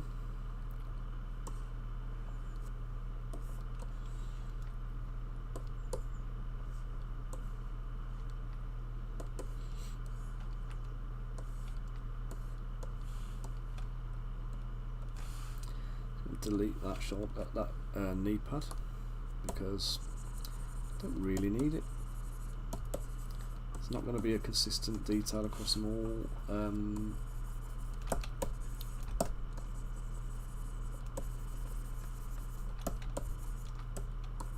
There'll be certain bits of kit on these guys that will look like it's been issued to them, and then other bits are just going to be what they've,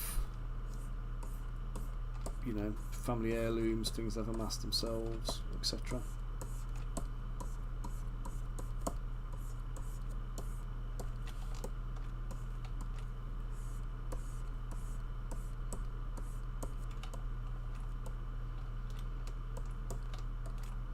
Let's give this a little wee bit of movement. Again, same direction as the other straps and things.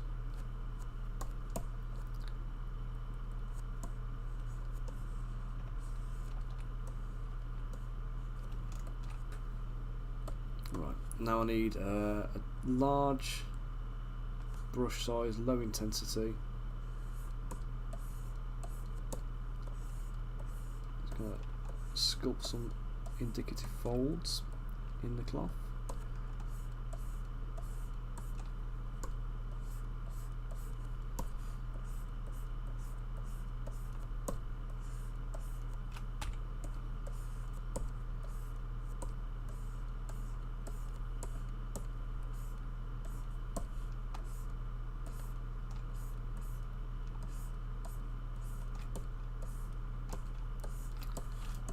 Okay,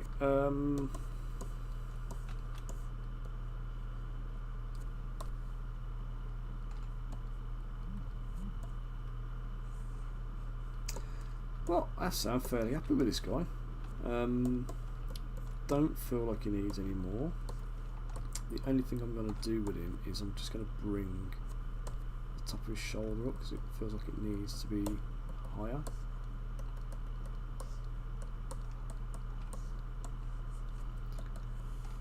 And I'll just nudge that lot up as well.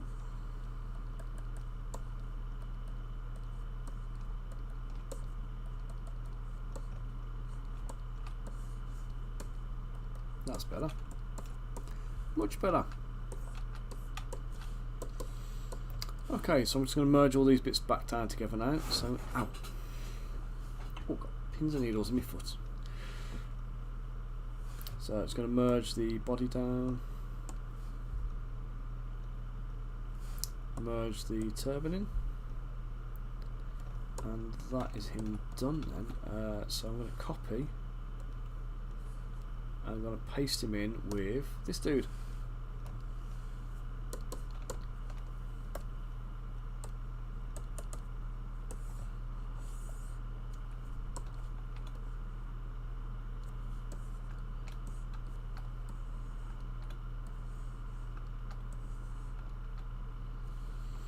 Oh, do you know what? I just realised I do need to do something else to him.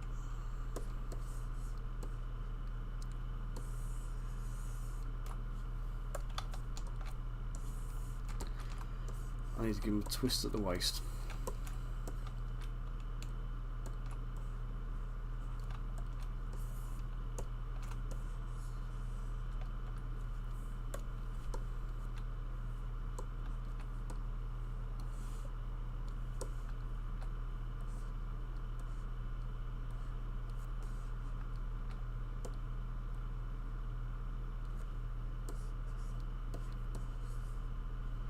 Not too much, just a little bit.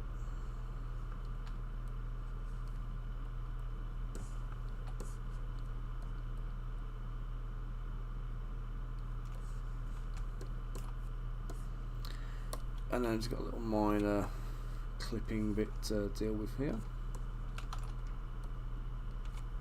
It's easy. Totally live with that.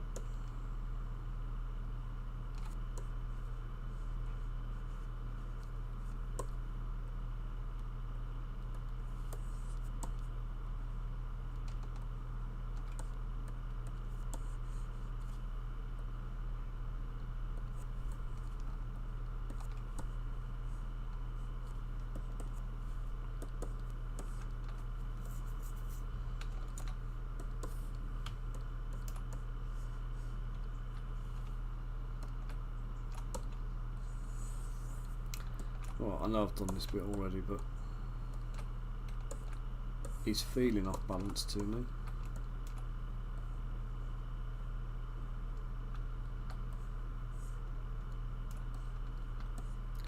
I feel like I just need to adjust his leg outwards a bit.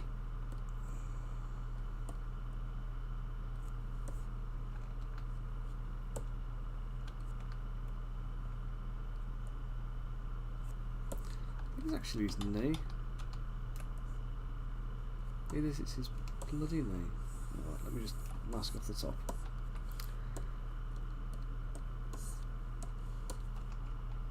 I think what I've done is I've brought him down. I've bent his knee back. And his foot is slightly out of line.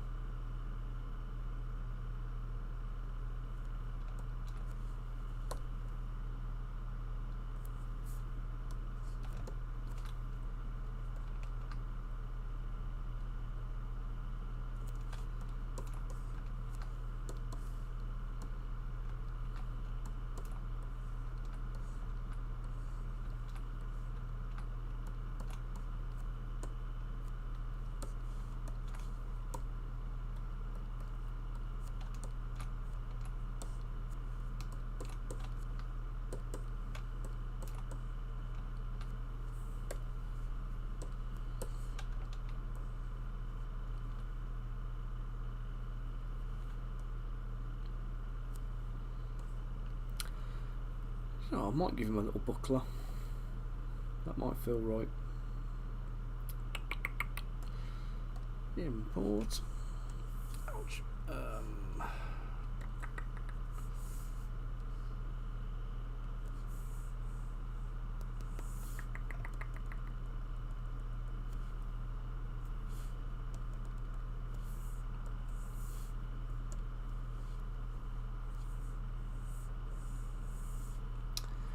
That's great.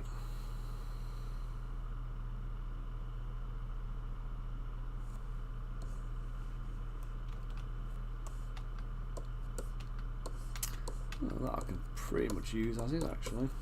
Let's go with that. I'm just going to add a spike to the middle of the shield because it feels right. Feels like it needs it. Let's go to my brush, my detail brushes.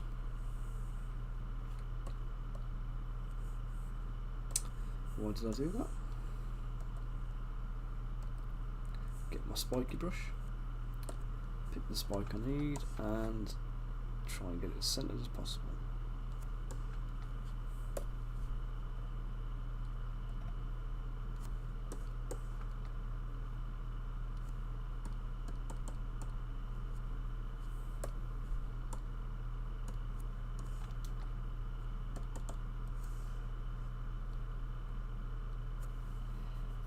Okay, so let me just split the mask off, split masked. Divide a couple of times for some resolution. Dynamesh it, and then merge down.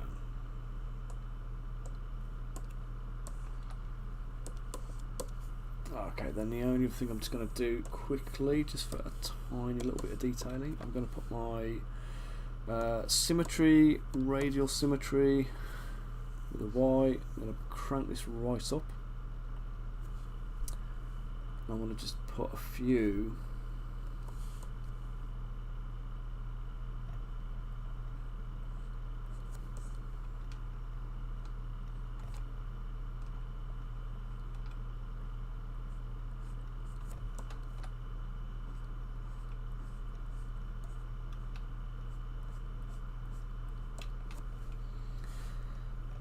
reduce my radial count down to 21. Oh dear, that didn't work.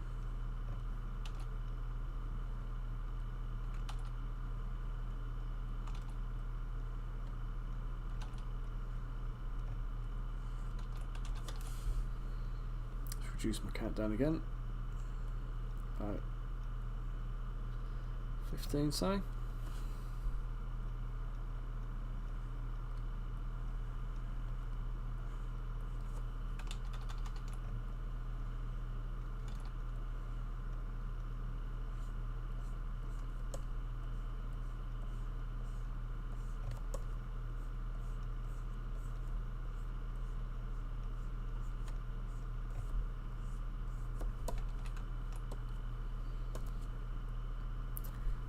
Just doing a little bit of a repeating pattern around the outsides, just shaping up some of the edges.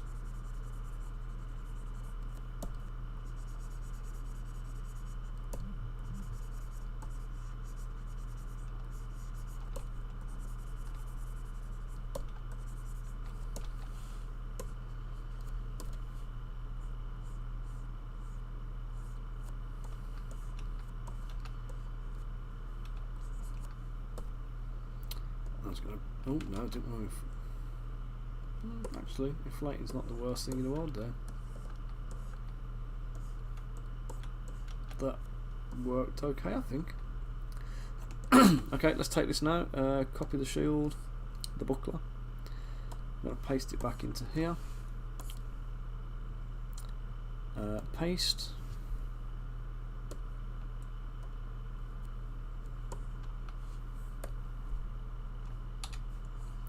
Turn off my symmetry, make it a touch bigger, only a touch.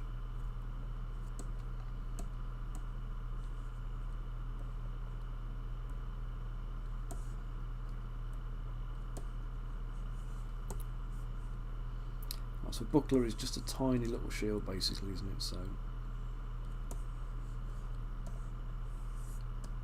just make sure it's on his hand, and I just need to put like a little handle in there. So we'll append a cube.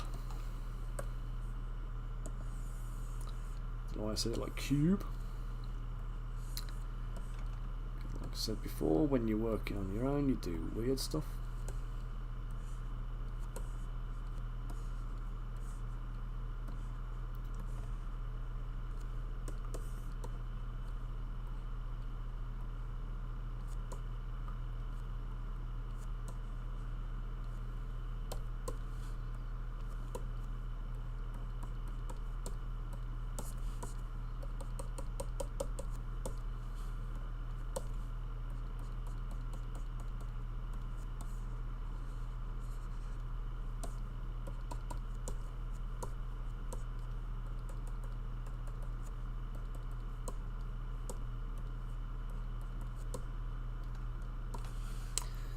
Let's divide that a couple of times, dynamesh it,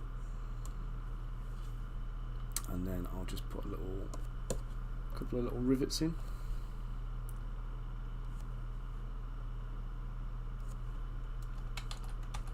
Let's just scale them actually so they come out the correct size straight off.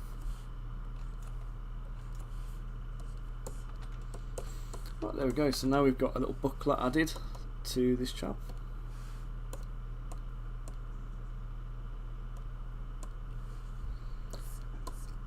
And that helps massively, I feel.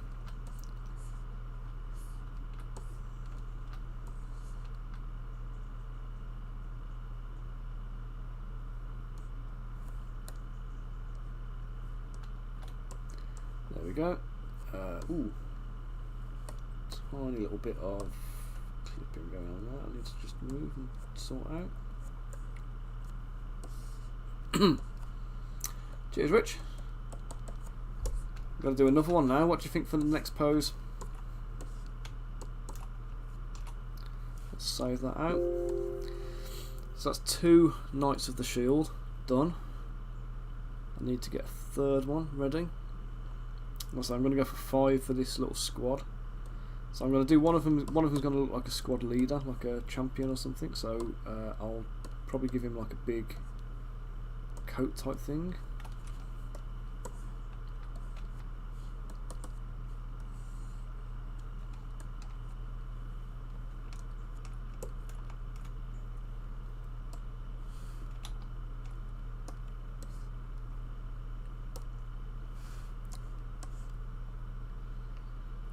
Delete his model there. Let's paste a new one in.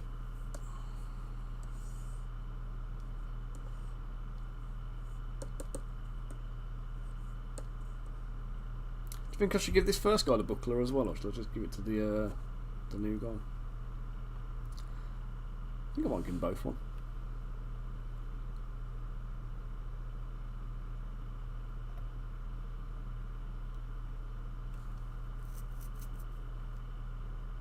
Sword in front of the face like a fencing salute. I get you, I get you.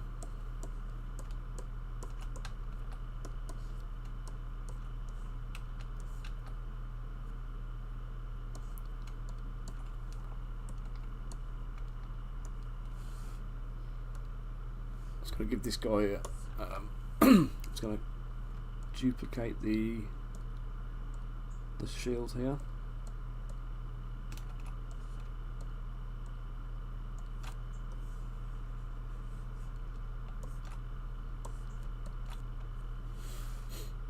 Delete hidden.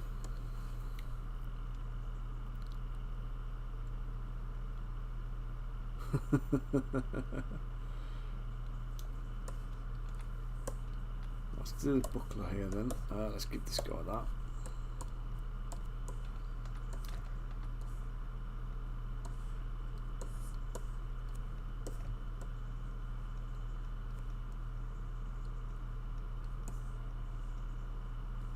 Perfect, straight in. Oh no, I celebrated too soon.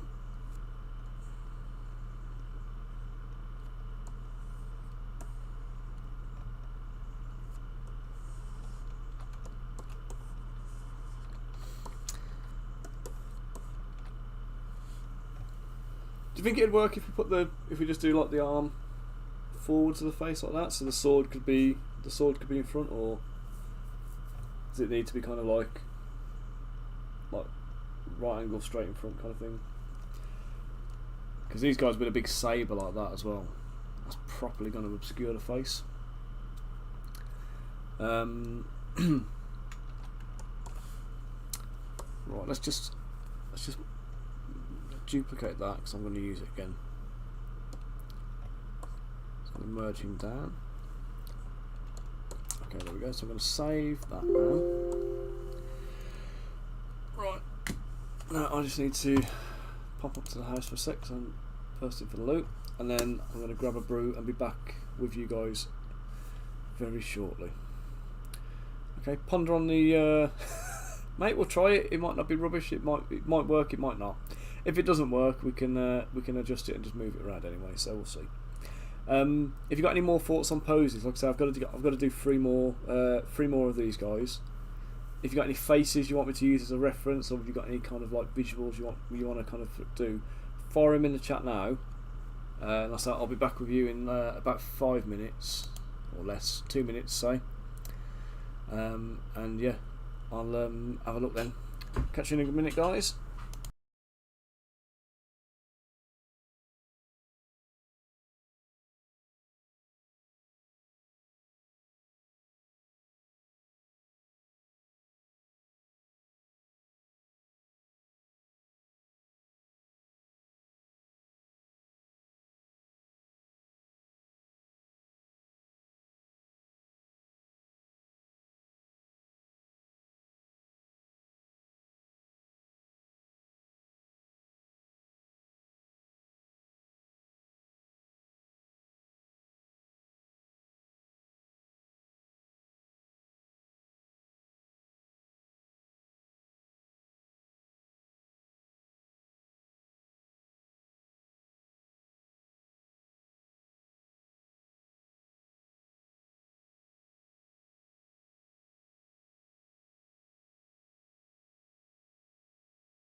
Right then, guys, let's see what we got then. So, oh,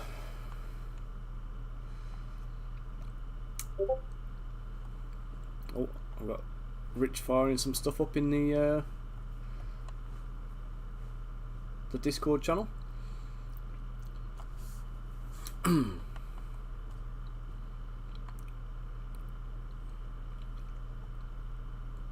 So Briscoe, yeah, I do only sculpt miniatures really. I do some larger stuff. Like I did this as like a pin-up type Kickstarter model, and she was designed. She was actually designed to be printed at a minimum of 75mm scale, and I also did a 120mm scale. So this is the 120mm one. And with these ones, I've given them smaller hands, smaller heads, more realistic proportions, finer details, and I've sculpted a bit of texture in on things like leather that I wouldn't normally do for a miniature. So you still need to put a little bit more effort in. One of my big beefs with the whole STL industry at the moment is a lot of people seem to think that they can call something 75mm scale or 100mm scale or 32mm scale just because that's what size it's scaled to in the slicer. But actually it's more a case of you need to sculpt the model with the details scaled appropriately for the scale that it's intended for. So these models I'm sculpting them in 32mm scale. So the scale is set right off at the beginning. I know the kind of minimum thicknesses I can get away with. For weapons, you want, like, you know, if you've got a weapon shaft like a spear or something like that, you want 1mm across diameter, minimum, ideally about 1.2. And there's a whole load of what do we call it? Kind of considerations and exaggerations you need to factor in the smaller the models are.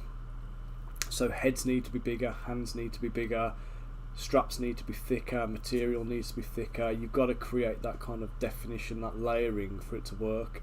And if you take something that is realistically scaled and proportioned, which is what a lot of them do, they take something that's realistically proportioned and then they scale that down to 32mm. When you print that model out, you lose all definition in the face. You lose, the hands are kind of like tiny little, they look ridiculous, you know, they look tiny little mini hands. Feet look so small that the thing's going to tip over, and there's just no stability in there. Like even things like wrists and ankles would be like really fragile breaking points. So you do need to have a lot of considerations in there for for the scale that you're sculpting in. So yeah, almost everything I make is a miniature unless I explicitly state otherwise, and the only thing I've done otherwise has been that one pin up. And I even did like this guy, and I would say again, like with the, so he's like Ifrit from the Final Fantasy series I did. He is still sculpted in 32mm scale, so even though he's 120mm tall, he's sculpted to the scale, which means all his textures, all his details, even the scale of the fire.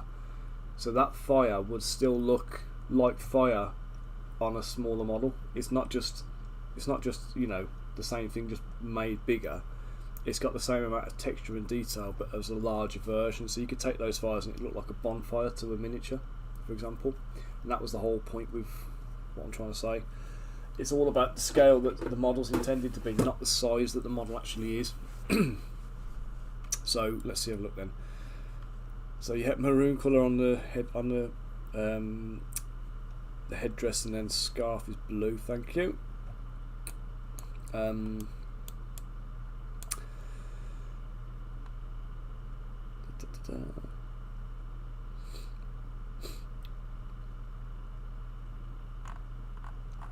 Let's go see what Rich has been pinging into the Discord channel then. Miniature design discussions. Ah, right, cool. Yep. No, that works, mate. That works. I could deal with that. So Rich has suggested this kind of pose. So I could change the swords up as well and just mix up the weapons. I might use something like that on the next guy actually. The headdress. In fact, yeah, let's do it. So we'll come back to the base guy. Let's duplicate, not duplicate, sorry, merge visible. Yeah, he is, mate. Is available as an STL and as a printed figure. So if you go to ltminis.com, https ltminis.com, I've got links on there to my Only Game store and links to the what do we call it now? Like the My Mini Factory shop. If you want the models from My Mini Factory, what I'd say is if you hang on a day and wait for my actual website to launch, I've got a better sale launching on my own site than I have on the My Mini Factory one. So My Mini Factory is running at 30% discount this month. But my website, I'm running a 50% sale when it goes live, so you'll be able to kind of get a better deal there. Now, not My Mini Factory, the Only Games. If you want any resin miniatures this month, they are doing a Black Friday sale, so make sure you get the discount code that they've set up. I'll have to double check and see if I can find what it actually is. But they did put a message out to say that they were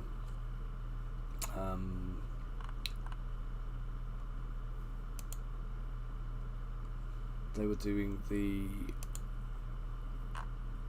discount on resin. Right, so Only Games Only Games BF22. So that is the let me just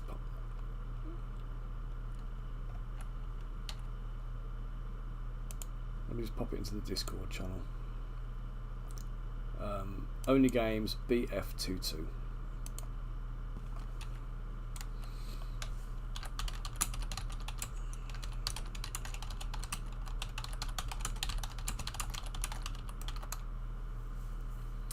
There you go.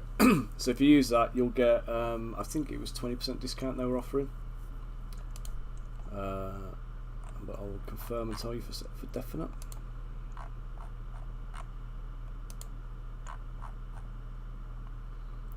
%20 off everything. Okay. So yeah, check them out, see what you think. Whilst we're going to go and get this guy now. Here, this one. So I'm going to take the ruler away. Split hidden. Hide the ruler.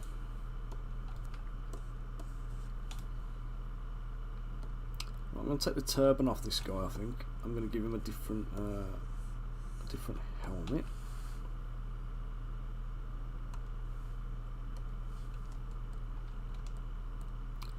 Now I need to mirror his head across because I don't know if you can see I've managed to make the head all lumpy and distorted.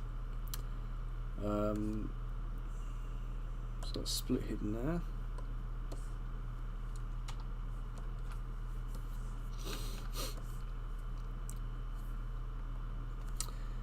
Do you reckon we give this guy like a braided beard, or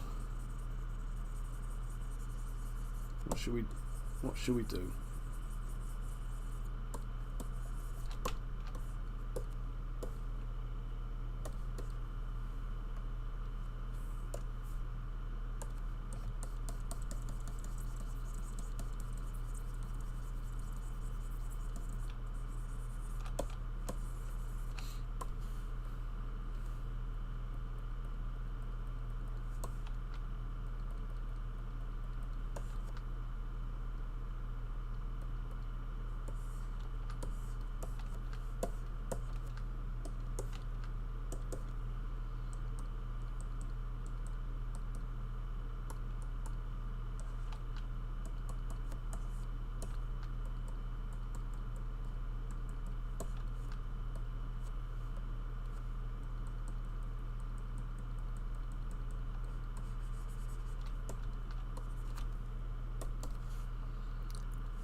go back in, we'll do his eyebrows, get his face reshaped a touch. Broaden out his nose, I think, on this guy.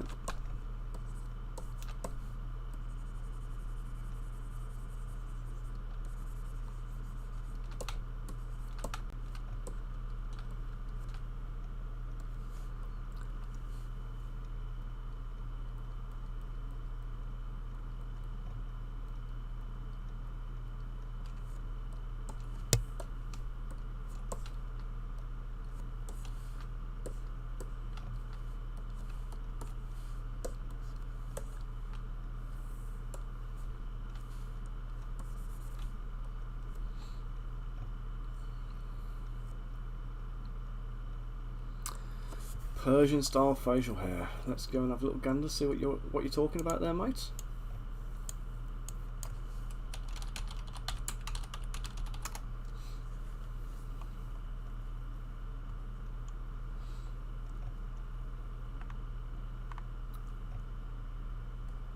A pointy beard, okay.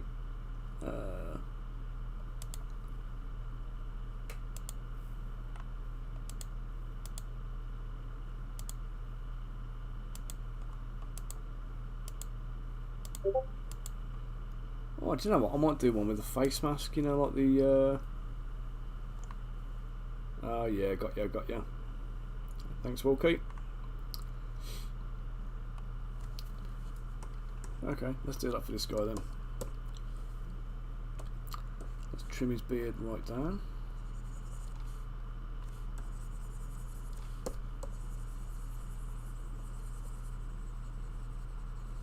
When I first started sculpting, I'd never have done this. I would never have sculpted the beard straight onto the face, because I'd always wonder if worry that if I screwed it up, that I'd have destroyed the face I've been working on for ages. And actually, now I don't even think twice about it. You just kind of, that's what I was saying earlier about kind of getting used to being able to undo mistakes and rework them, not getting too married to any one element of a sculpt, so you've always got the option to come back in and rework and redesign.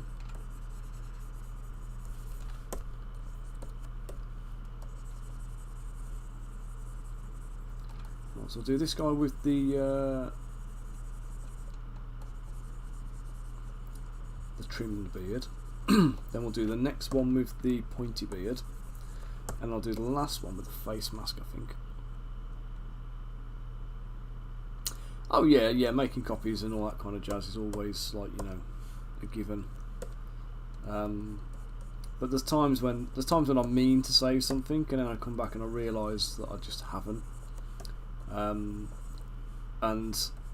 aside from being a bit annoying, it's not the end of the world then, because you can still deal with it.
Trimmed up. I am going to give him just a little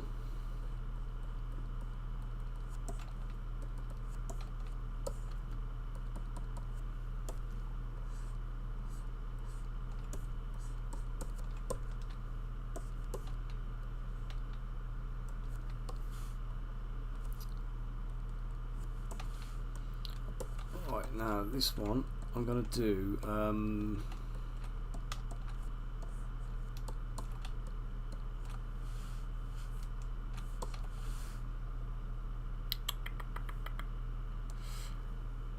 add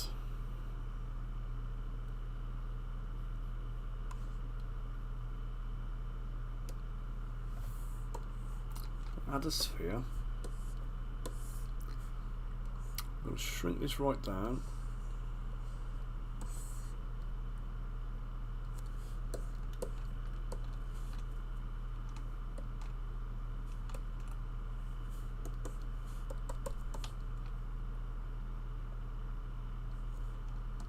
That might not be centered, but I can sort that out in a minute.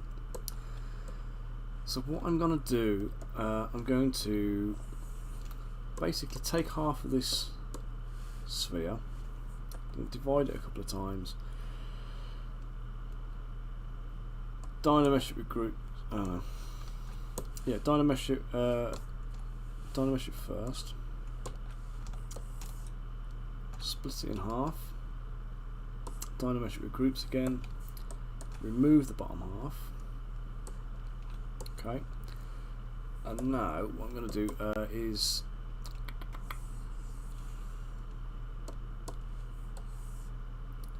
mask the bottom section, bring it down a touch,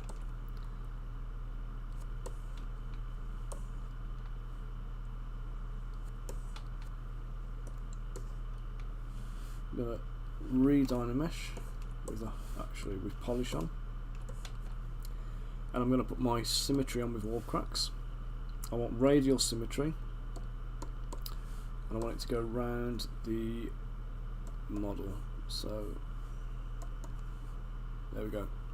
Radial symmetry on the Y. It's on 8 at the moment, which is fine. So bump the draw size up, make sure the intensity is high enough. I'm going to take it from the centre, not the centre, sorry. It's going to do a little circular design around the top, which is where the spike's going to come from. And then I'm going to take. Oh, it's going to be awkward now because I don't know.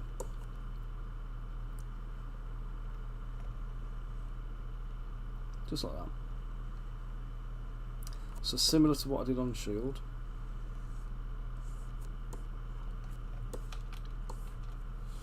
I'm going to inflate this.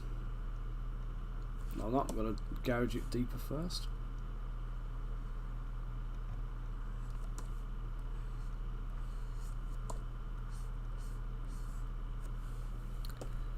And then I'm going to inflate it a bit.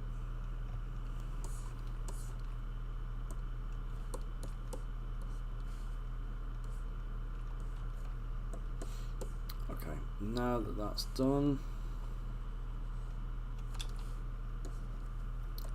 just need to go back over it just a touch, just to not with the H polish but with the oil cracks, just to redefine those grooves.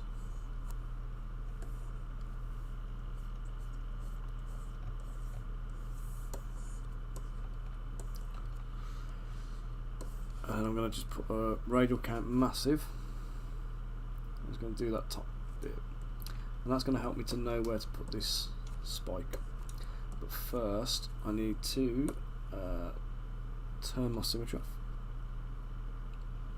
and I need to shape it into a hat instead of just some random what do you call it,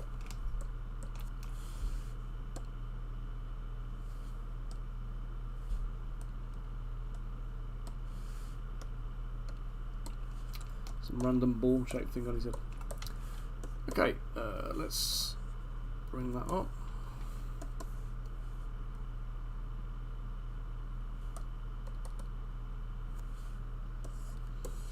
Pretty happy with that.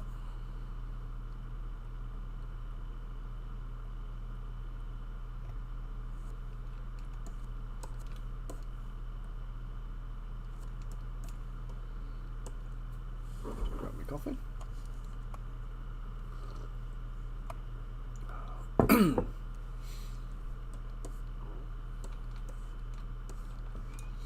Did you guys all see the post I put up the other day as well with the one of my older resin models on it that I've made? So this is going back. It's going back a while, but I'll show you quickly. I was trying to find some models that I'd made in green stuff before I actually did any physical, any like digital sculpting. And there was a company called Magnificent Egos, and they used to do like real kind of like characterful hero characters. And I did this guy for them. And unfortunately, I think they went bust before they actually ever released it. But he's a goblin pimp called Scratch and Sniff. And I don't own the file here, unfortunately, the actual model itself, because, well, it was a commission piece and I sent it off to the guys in America. But yeah, that was one of my pre-2010 green stuff sculpts. I need to revisit him, I think, and do my own version of him soon.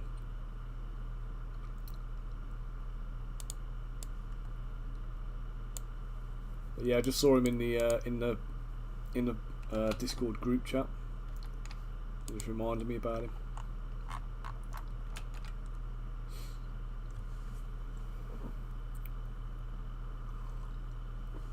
Okay, so the other thing I'm going to do on him, just quickly, I'm just going to take the centre of this helmet,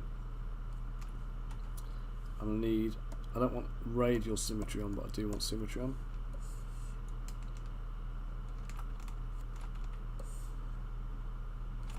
Yeah, it was an odd one for sure. But I say I quite enjoyed the sculpt for the most part.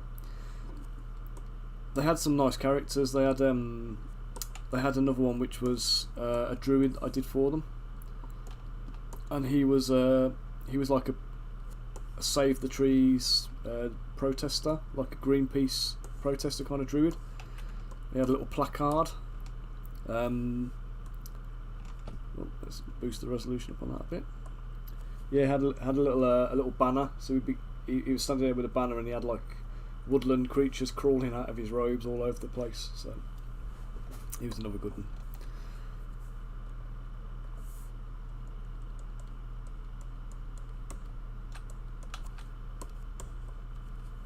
Let me just smooth that out.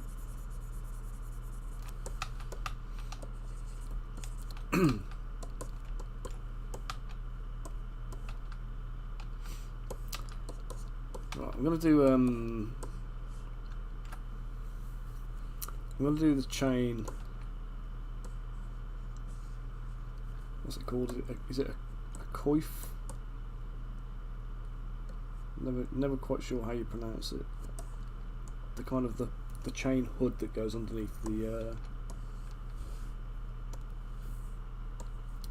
Now there are lots of ways of doing chainmail. I don't like any of them.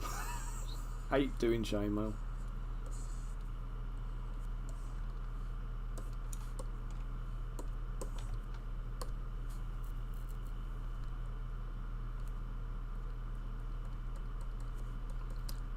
Yeah, I thought it was. I just need to trust myself a bit more sometimes.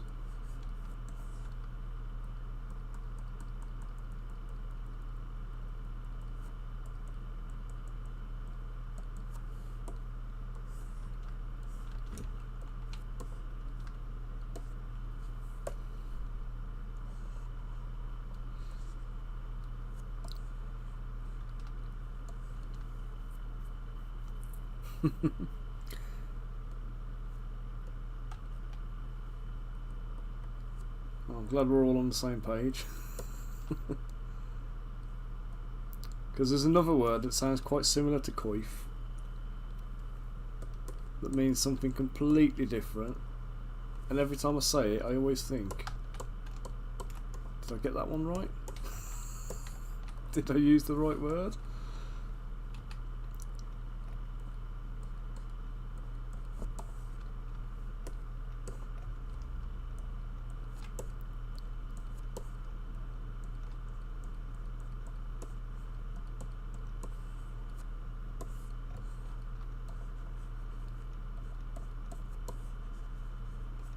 Right, so I did some chainmail on a guy who's going with these guys, and I'm going to show you how I did it, because I don't think I actually did this one on camera. And I'm going to explain the process here, because it's the same way I used to do it when I was sculpting chainmail on green stuff, where basically you'll have rows of you'll poke rows of holes in with a cocktail stick into the green stuff. So smooth it on, shape it first, and then you go either up and down or left and right. And you poke the hole in, and as you poke the hole in, you put the cocktail stick in, and you go in at an angle, and then you wedge it up like that. And what it does is it kind of creates the hole, but it creates like a ridge at one side. And then when you do the next row of holes, you go in from the opposite angle, and then you poke the hole back up. And what you end up with is this like S-shaped crestline ridge all the way up the chainmail. And the thing with chainmail, it doesn't matter what it looks like on the render, it's about what it's going to look like on the model. So you need something that's going to be well defined enough that when you paint it, because I don't know about any of you guys, but when I paint chainmail, what I always do, I paint it black first, and then I dry brush over it with like a mid tone of silver, so like steel or chainmail or something like that. Dry brush over it with that, and then I wash over it again with like a Norn oil or kind of like a thinned black Templar contrast, and then that helps to kind of define all the holes and pick up all the kind of folds in the chainmail and whatever else. Now, if you sculpt proper chain links on a miniature, it's really, really difficult to get that to show up as anything. Like if it looks like chainmail on a model, it's not going to look like chainmail on so if it looks like chainmail on a render, it's not going to look like chainmail in the final product. So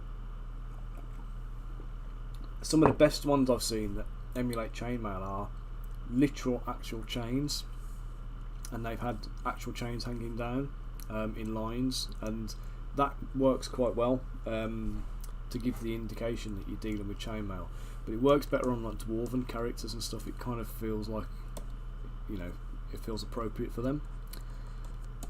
So for these guys, I'm going to do the other one, poutine.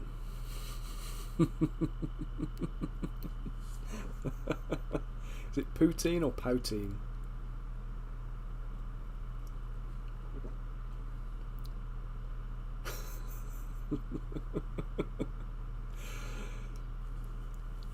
We've got I'll say, if you've seen any of my other streams, you'll have heard me talking about my kids before. But we've got Jacob, who's 7, we've got Willow, who's 4, and they're both proper little characters. And over the years, some of their kind of like their mispronunciations have been absolutely hilarious. We had it was World Book Day, and their friend Matthew came to the door dressed as Stickman, and he got this like Stickman kind of like headpiece on, and he came to the door and basically said, I'm a stickhead, and Willow kind of like ran off going, Matthew's a dickhead, and obviously she's completely innocent. We were rolling around the floor laughing. You know, that's just kids for you, isn't it? You know, they're an endless source of amusement and entertainment when they're not driving you like mental.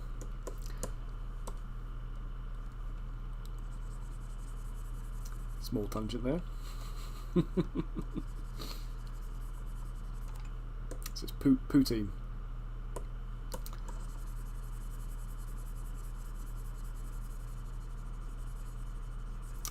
Okay, so what I'm going to do first, I'm going to rough this into shape.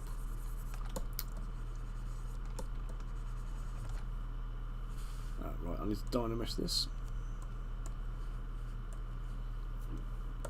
I'm going to use my dynamic topology now.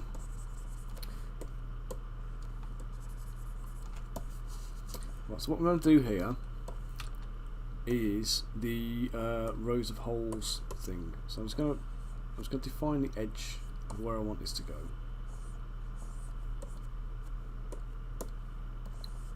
I'm just going to remove the excess so that I don't mess up where the edge of the material is.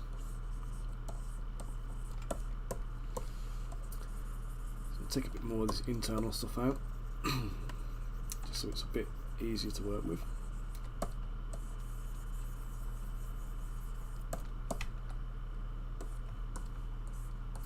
I'll just smooth over that. Right then, so the way I'm going to do this is with rows of holes. So I'm going to sculpt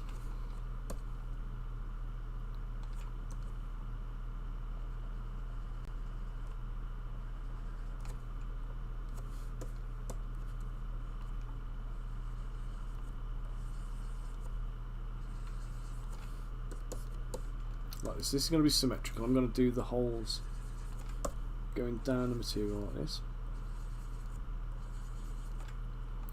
The next one is going to be in the middle.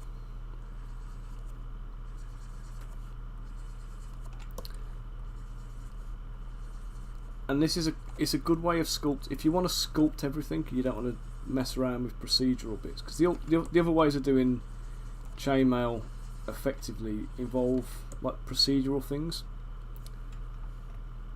So you have like you have to do UV unwrapping and all that kind of CG type stuff that I just don't really like.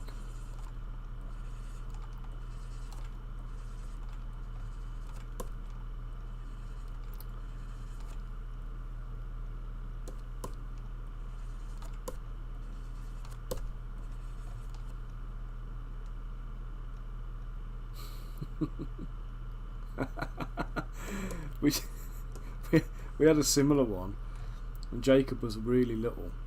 We moved into this house. I think he was 2 when we moved here, so he was only just starting to like really kind of like, you know, he's a little chatterbox, but he wasn't great with his sounds, and he couldn't do the J sound and he couldn't do the ch sound.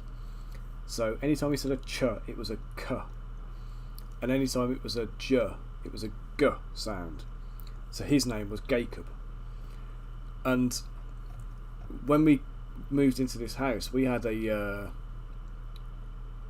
trampoline that is sunk into the ground, and it was one of the things that like really sold us. Like, you know, it was one of the things we thought, you know, the kids are going to love this, or Jacob's going to love this. We only had him at the time, and he went outside and he was jumping on this trampoline, and every time he jumped, he would go jump, jump, jump, jump, jump, but it just sounded like he was saying the C-bomb constantly, and we were cracking up laughing. Completely innocent, completely unaware of what was going on. But we were like, if the neighbours hear this, they're going to think we've got some right ones moving into the neighbourhood.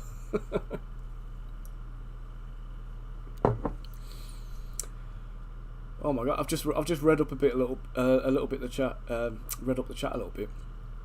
Wilkie, you actually make real chainmail. I've seen people doing that on like YouTube videos, and it oh mate, I feel for you. It's got to be easier to sculpt pretend chainmail, hasn't it? There was a video I saw on YouTube, like I saw it quite recently actually, but it was an older one I think, and it was Jazza, and he'd done he'd basically made some 3D printed chainmail, and he printed it in like little, there were sheets, but they were, I think it was done on FDM, so they were kind of, they were rings that would like lock into each other when it was fully printed and pulled off the bed.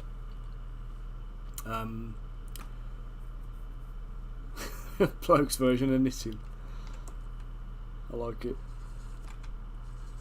But yes, he did the chainmail anyway, and then his brother, Shad, isn't it? Shadiversity. Oh balls! This isn't working now. This is always the faff bit. I'm trying to figure out this Probably should have started in the middle, I think, and then worked back from it.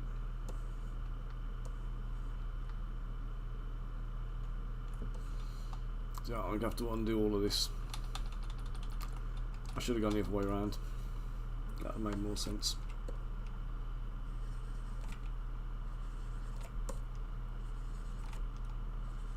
Because of the shape of it, I should have gone this way. Yeah, much easier. Why didn't I just do that in the first place?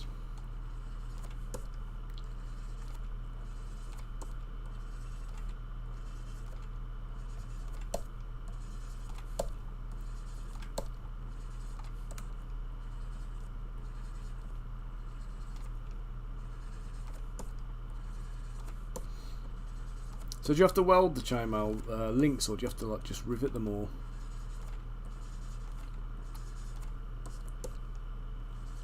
So I think I've seen both methods, but welding seems like it'd just be a real faff.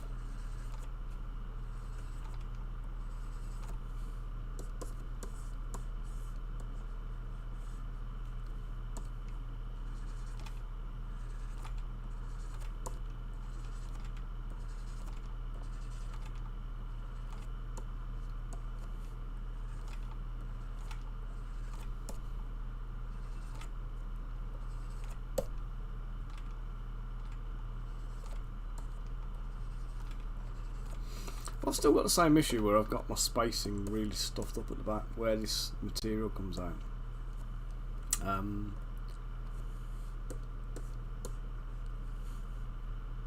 But basically what we'll do now is we go round the so we'll start at the back here.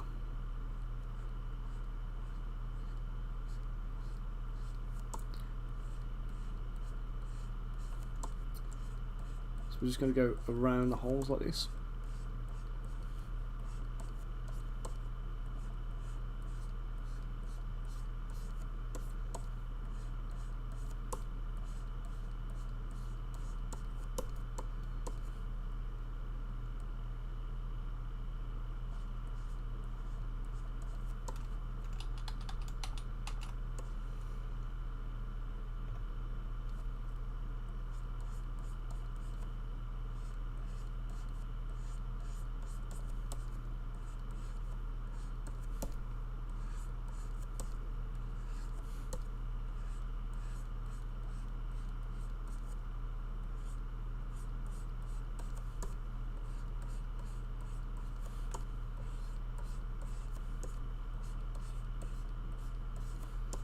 This is mentally taxing me now. This is trying to like figure it out.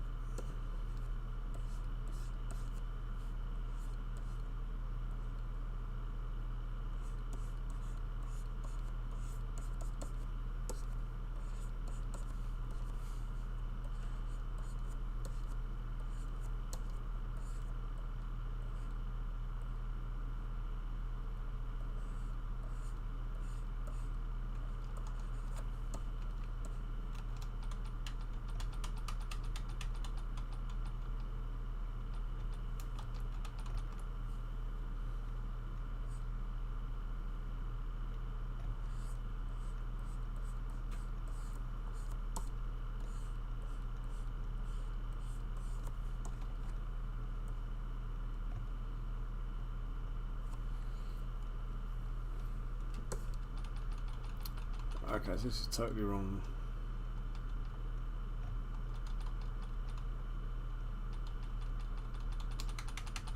Again. I'm really struggling with this now. I did it on a flat area before and it made much more sense.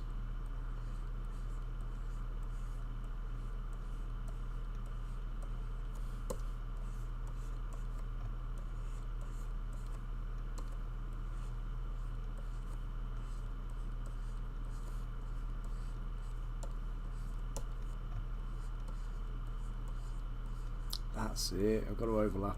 That's why it wasn't working.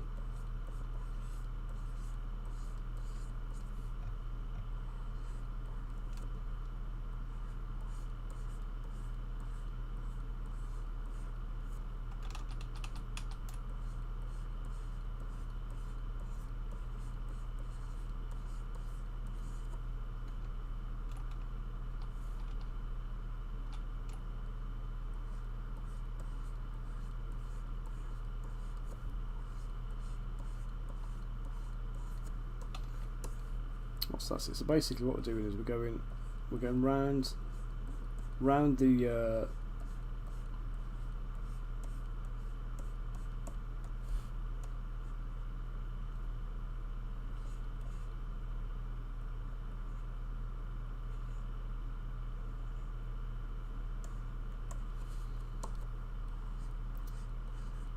that was it.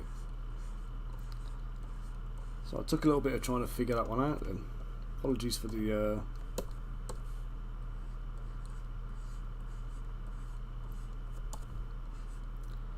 thanks for bearing with me while I got my head together on that one. And what I want is this like little overlap here, you know, like if you had like almost like scale mail with a hole in. So these little overlaps are the things that are going to make this into chainmail.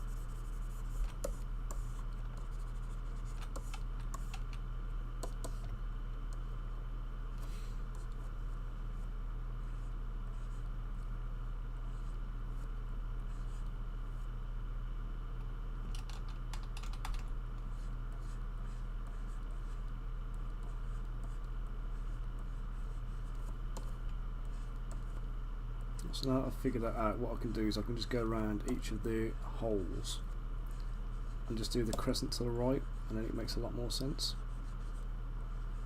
And it doesn't matter so much then if I've got a linear, like I could probably put a load more holes in here as well, and do the same thing.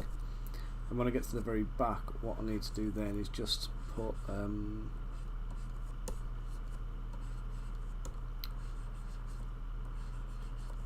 a complete ring in the middle.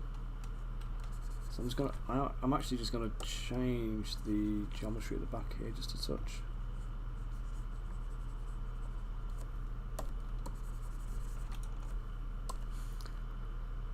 Let's go smooth this out. Oh god, no, it's not smoothing. That was smoothing. It sounds the same. Or sounds similar, but it's not the same.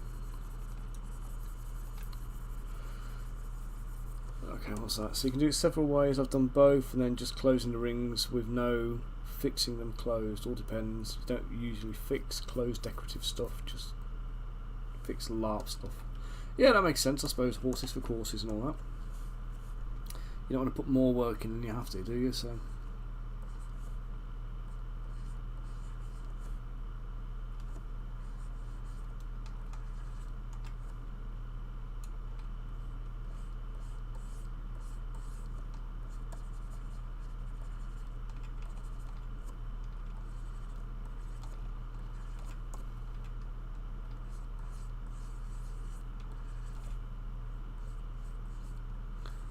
there's a LARPing place near me.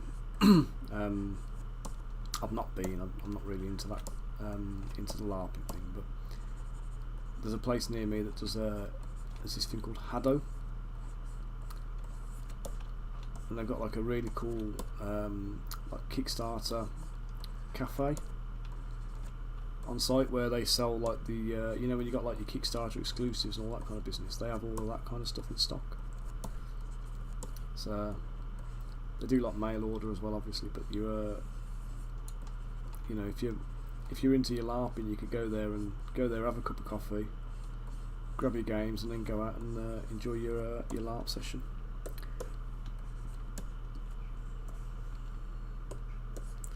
Okay, that was harder than it needed to be. I made it look more difficult than it was, but that was my own fault for forgetting, getting muddled up.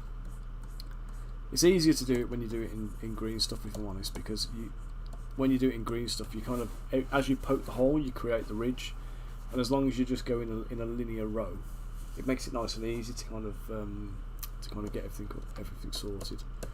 So I'll do another little bit of chainmail as like a little sleeve here, I think.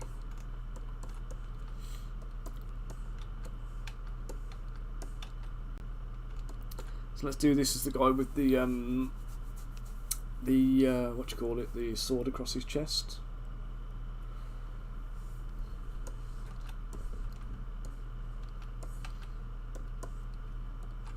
I'm going to save this now because that's finished. Yeah, you get there in the end. I'd have probably been better off doing one of the other stupid techniques, if I'm honest, but like I say, I just don't like... I've not found a way of doing chainmail I like doing, but I prefer doing it that way because I'm sculpting it. And I say, I'm a sculptor. That's what I do. So let's see, what should we do?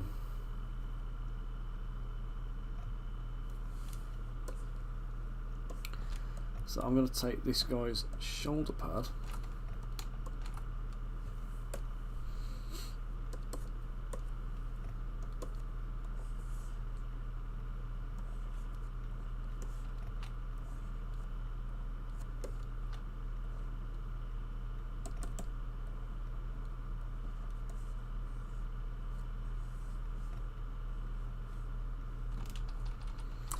Let's get all the spikes before I start doing that, shall I?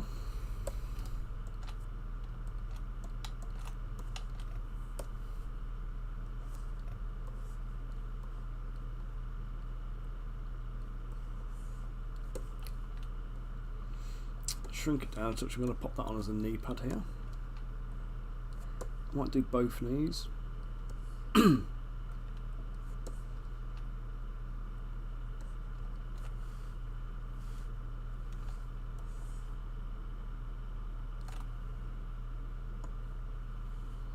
So when I do that and copy it from one side to the other, what I want to do is I'm just going to mirror it to make sure that I get that. I don't think I sculpted it with symmetry necessarily from front to back, so if I mirror it, if I just copy it over, I could end up with a really weird bit of geometry going on. So delete that piece.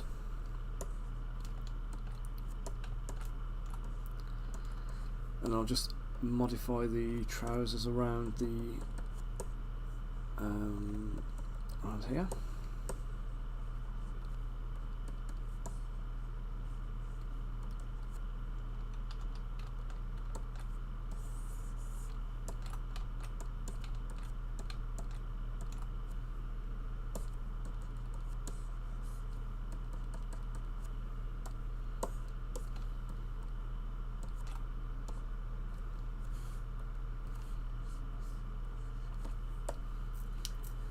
Right, so when I'm sculpting these bits here, I just need to make sure I've got dynamic tessellation off, because when you're dealing with like a high poly mesh like this one, it's like 3.5, 4 million polys. Dynamic tessellation hangs up and it'll lag your system. So turn it off until you got the rough shapes carved in that I need. And then what I can do is, once I've got the approximate shapes in, I can isolate. No. Ah, what happened? Oh, you ball bag. There we go, one of the famous dead brush crashes. When did I save that? I better have saved it after that chainmail. If I haven't saved it after the chainmail, he's just not having chainmail now.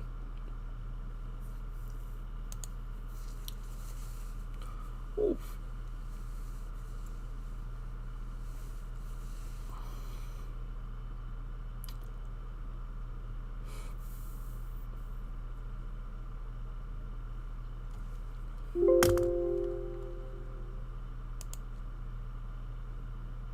Oh, that was good. Phew! Look at that. The only thing he hasn't got is spiky knee pads. That is a massive relief.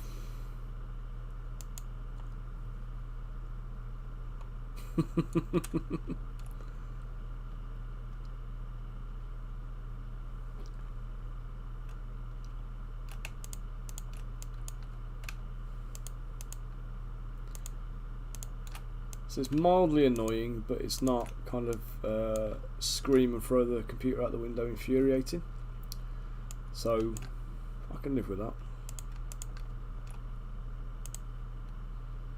Right, I was going to split off the masked thing this time, so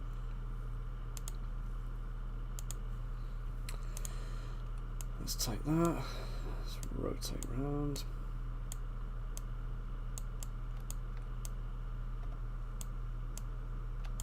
It was a close call, absolutely indeed. I say a little bit of sculpting on the trousers, but not a great deal of anything that was too significant. If it has crashed and hadn't saved the chainmail, I'd be screaming about now. But thankfully, you spared that.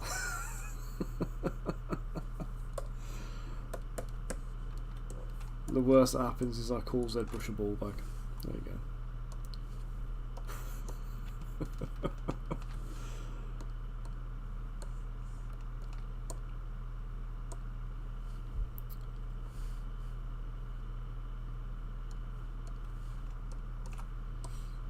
Right, let's just mask off the trousers. Come on.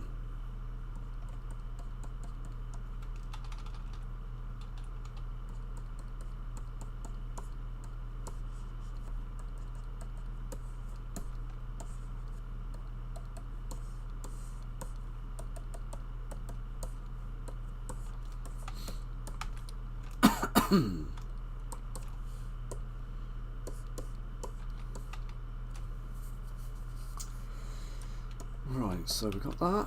Then we've got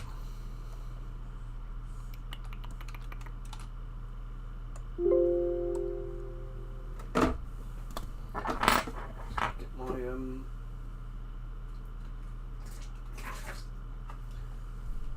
these Dolce Gusto pods, and every single time I make a cup of coffee I have to take the old pod out, slice the top open with a scalpel and pour it into a bucket. Oh guys, I'm just going to mute you for a second while I just get this coffee brewing because it's going to be quite loud.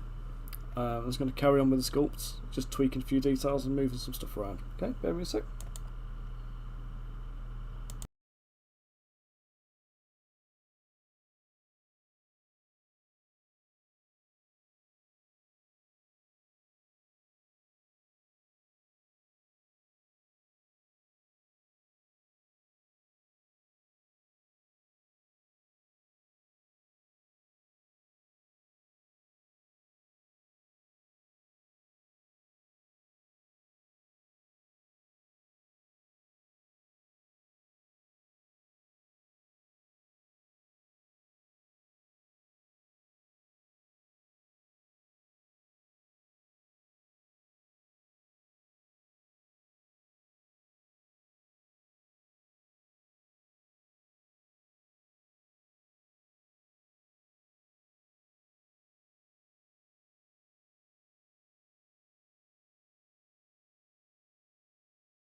There you go.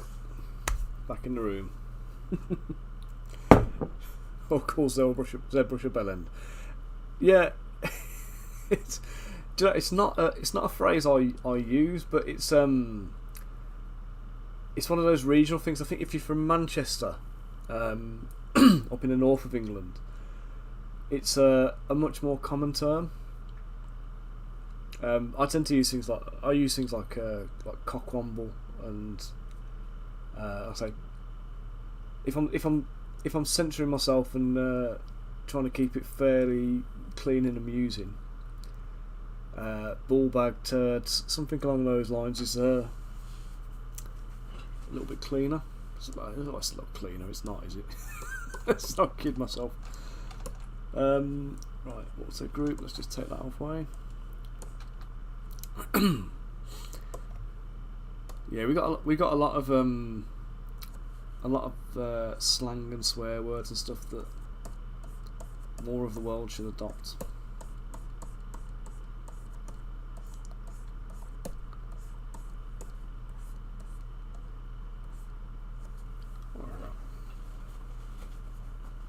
Frankfurt in my pocket.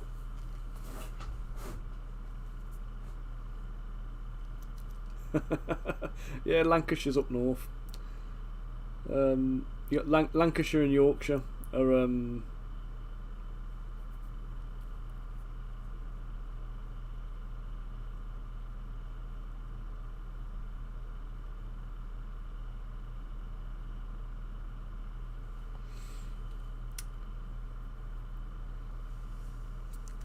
yeah, you got this rivalry, haven't you, between Lancashire and Yorkshire, the two counties like next to each other. And they hate each other for no apparent reason other than they're neighbours. And I never understand it.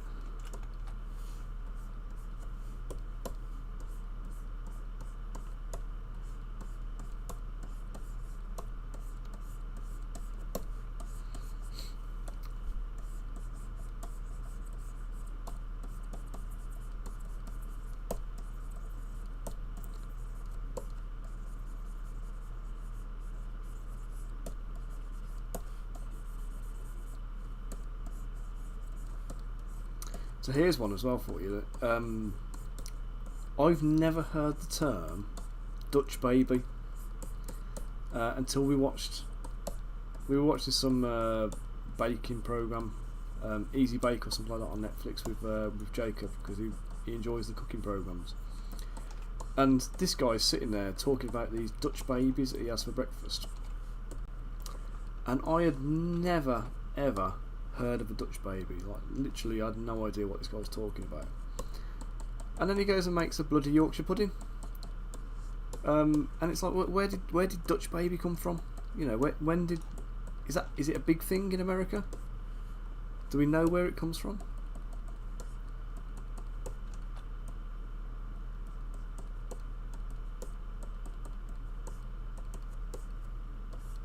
Just a random tangent of a conversation here, thinking about like language differences. But it's literally the same thing. I mean, Yorkshire puddings are amazing. It's basically, you just get like a pancake batter, eggs, flour, milk, pinch of salt. You get your the fat in the oven like ridiculously hot. Something like goose fat works really well because it's got a really high smoking point.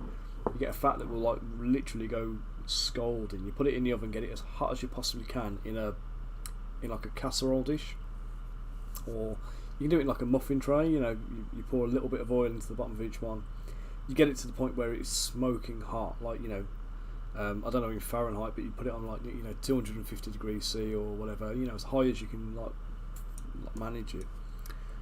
And then you, when it's that hot, you get the batter poured straight in there, and then slam it straight back in the oven. So the same kind of batter mix you'd make for a crepe type pancake. And then once it's in the oven, you basically keep the door closed, and you'll watch this thing, and it'll just explode and rise up, and they're like crispy on the outside, a little bit stodgy in the middle, and they're amazing. If you've never had one, I highly advise, look up Yorkshire pudding. Delia Smith's Yorkshire pudding recipe is the one I use all the time. But they are amazing.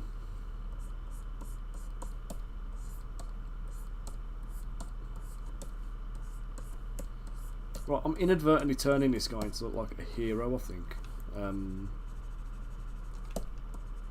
hadn't planned it, so obviously this guy's now going to be the unit champion. I might do him in like a pointy pose with like he's got his sword outstretched, like issuing a command or something like that. Or maybe pointing with one hand and then sword in his one. Oh yeah, I'll stick his buckler on his belt. That's what I'm going to do.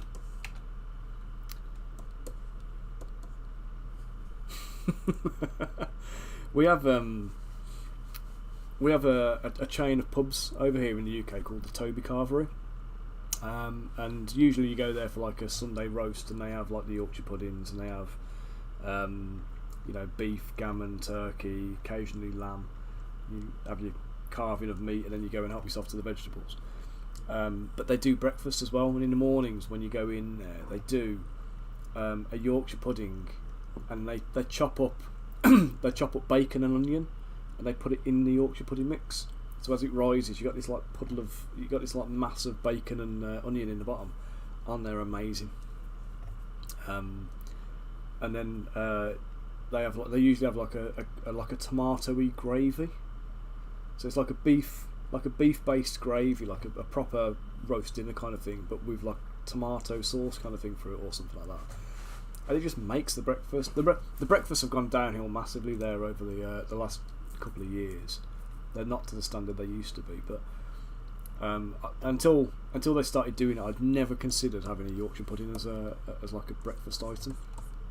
And now, anytime I go there, I wouldn't have a breakfast without one. So.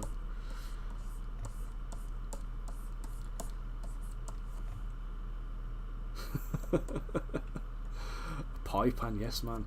Yeah, I do the same. I use the cake tins, you know, like the little sandwich tins. I tend to use one of them. Pour the mix in there, and you get this like massive, great big bowl of like cake batter mix kind of thing that you can kind of. Basically, you can put a whole dinner in there, couldn't you? And then like eat it out of the bowl. But it's weird. Like my dad, he loves Yorkshire puddings, but he loves them to be like really stodgy. So he likes his to be like, you know, an inch thick, 2 inches thick, with a kind of like cakey kind of texture. You know, a little bit, almost like I can't even describe it. He likes the crispy on the outside, but like mostly thick and stodgy in the middle. Whereas I prefer them to be more thin and crispy and kind of, you know, all individual preferences, I suppose, isn't it? But so we're gonna. I don't even know what I'm doing here, by the way. I'm totally winging this. This is me in costume design mode, just trying things out. And this is what happens when I'm sculpting. When like normally you see me sculpting on a stream, I'm sculpting from a picture I've got in the corner, and I know what I'm trying to achieve. Right now, I have no bloody idea. This is completely off the top of my head. I'm going to try stuff, and if it doesn't work, I will adapt it. And do you know what I'm seeing now? And I'm really wishing I hadn't. You know these people you see on like tennis courts with a jumper around their shoulders?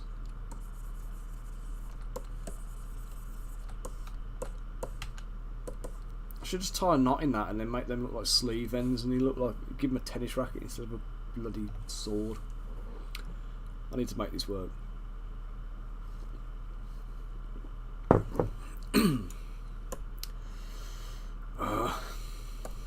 Why did I see that?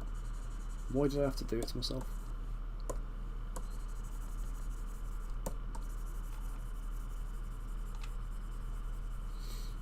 So I could just cop out, and I could just like copy the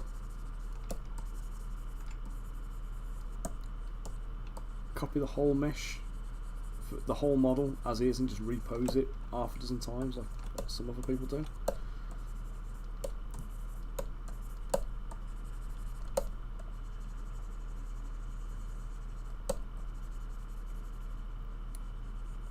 But I don't like to.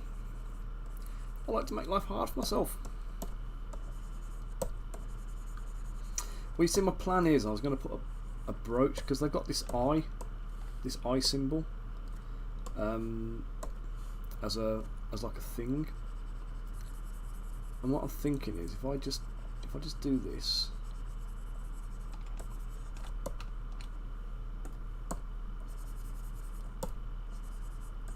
So you see that the eye symbol I've got on the shoulder pad here, this bit here. This is the symbol of the hidden lord. So I feel like it needs to be in there somewhere. But what I'm going to do is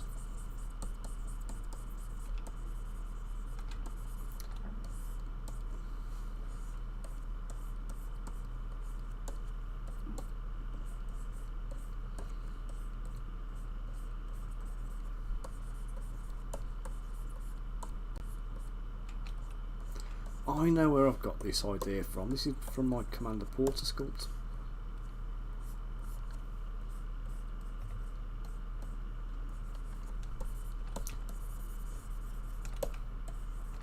I did her with a similar kind of cloak.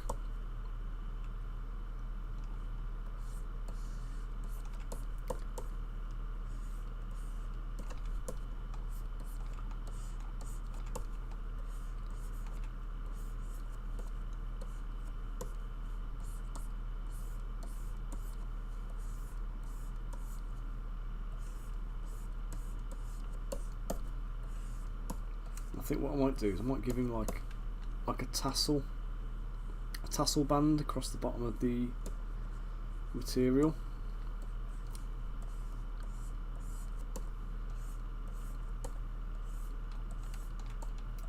So it has that Middle Eastern kind of vibe to it.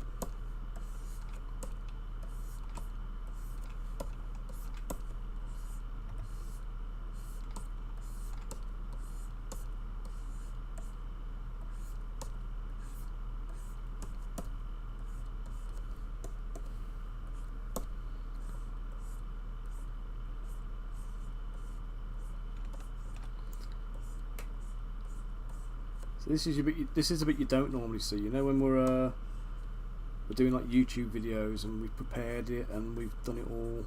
You know, we know exactly what's going on, and we've got the artwork ready for it. We haven't got to think about it. We can just make stuff. That's what you normally see. This is the reality of it. This is what happens 99% of the time. And it's one of the reasons when you get like the big studios and they're knocking out like, you know, 24 models a month or more. One of the reasons they can do it is A, they've got multiple sculptors, but B, they usually have concept artists who are kind of like designing stuff. And obviously with the concept art, it is much easier to get your head around the sculpting element, just because somebody else has done the design work. But there's no getting around it. At some point along the line, if you're a miniature sculptor doing like a Patreon type model, then somewhere along the way you've got to do a bit of costume design.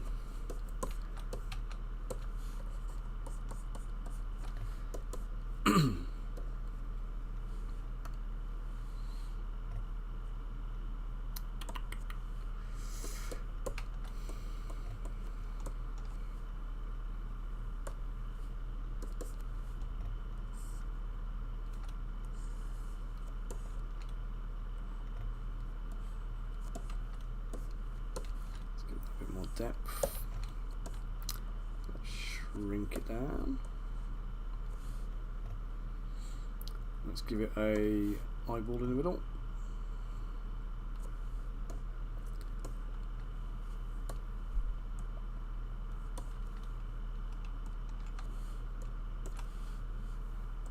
Divide. And group, polish, Dynamesh. Okay, let's auto group that, and I'm just going to take the bit at the back. Just going to sculpt this eye.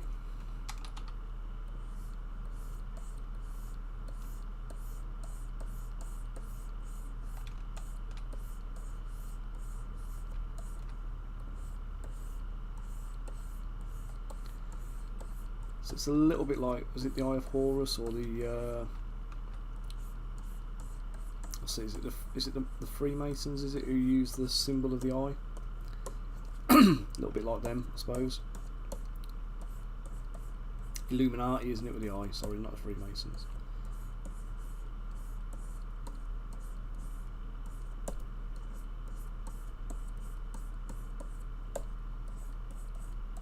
So let's just get that shape into there.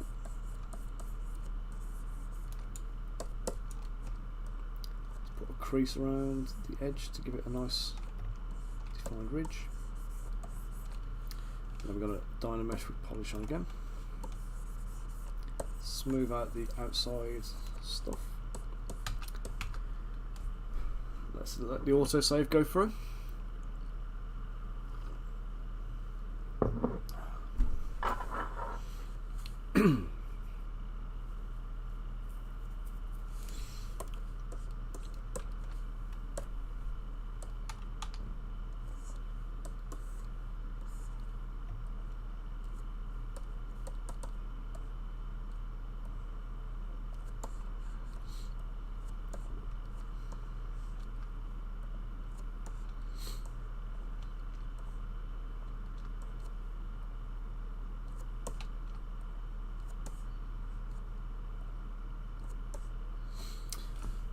and I'm going to put a couple of what do we call them now?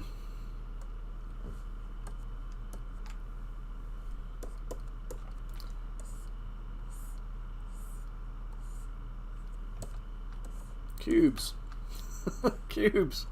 How did I forget cube? Well, you know when you feel like it's been a long day, but it really hasn't.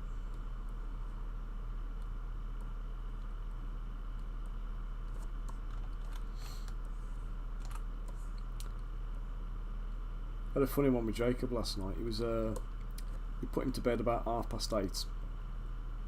Bear in mind he's 7. So we put him into bed at 8:30, and then about I want to say it was about 10:30. I think I heard him calling me, and I went up to go and see him, and he was complaining that he couldn't sleep. He couldn't get to sleep. So I said to him, like, you know, just close your eyes and try. It's too late. You need to be, you know, he got an early start today. He had to be up in school for 8 o'clock. He was doing like basketball club, and I said to him, like, you know, I said, you need to just close your eyes and get to sleep. And before he went to bed, when we first went to bed, he started reading the Diary of a Wimpy Kid books, and he's read like 2 of them already, and he'd got the 3rd one that he started reading, and he started reading it on Sunday, and he held the book up to him and he showed me, and it was about a quarter of the way through. He said, look Dad, look how far I am, look how much of this I've read. Got his bookmark in there, and I was like, oh well, you know, you read all that in a couple of days. And then 10 o'clock, so like 2 hours later, I go up to him and he's like moaning that he can't sleep and everything else, and I straightened up his bed, put him into bed, and then moved his book. And as I moved it, I looked at it, and the bookmark's 3/4 of the way through the book. The little sod had read half a book, half of an entire novel, in the 2 hours after I'd put him down for bed, and then sits there moaning that he's tired. So this morning I had to drag him out of bed. He was like a zombie. I was like sitting there going, did you learn a lesson after last night? Kids, eh? Favourite tabletop game to use with miniatures. So you've got Frostgrave's quite good. If you want like a smaller skirmishy type one. If you're into Dark Ages kind of war games, or Dark Age scenarios, you know, like knights, medieval knights and everything else, there's a company called Footsore Miniatures, and there's a company called Warhost, who are, I'm not entirely sure what the official relationship is, but the one guy is part of both companies. You've got Andy Hobday,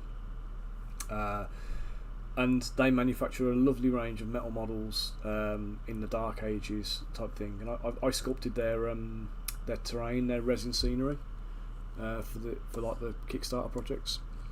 And they the Mortal Gods, not Mortal Gods, sorry, the Baron's War game, which is their Dark Ages setting, is a lovely, really good tabletop skirmish game.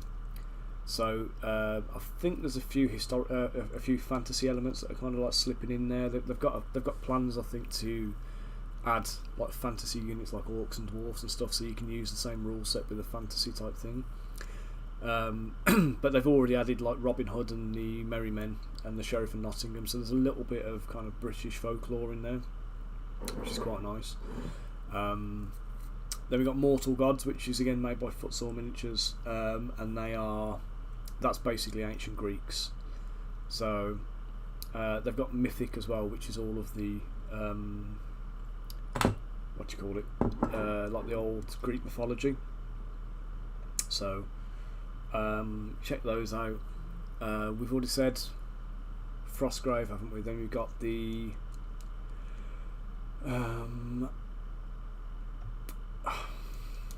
what do we call it now? So if you like the larger games, you've got the Ninth Age, which is basically when Warhammer Fantasy ceased to exist and they moved on to Age of Sigmar. The community took the 8th edition rules for Warhammer Fantasy and carried on supporting it independently.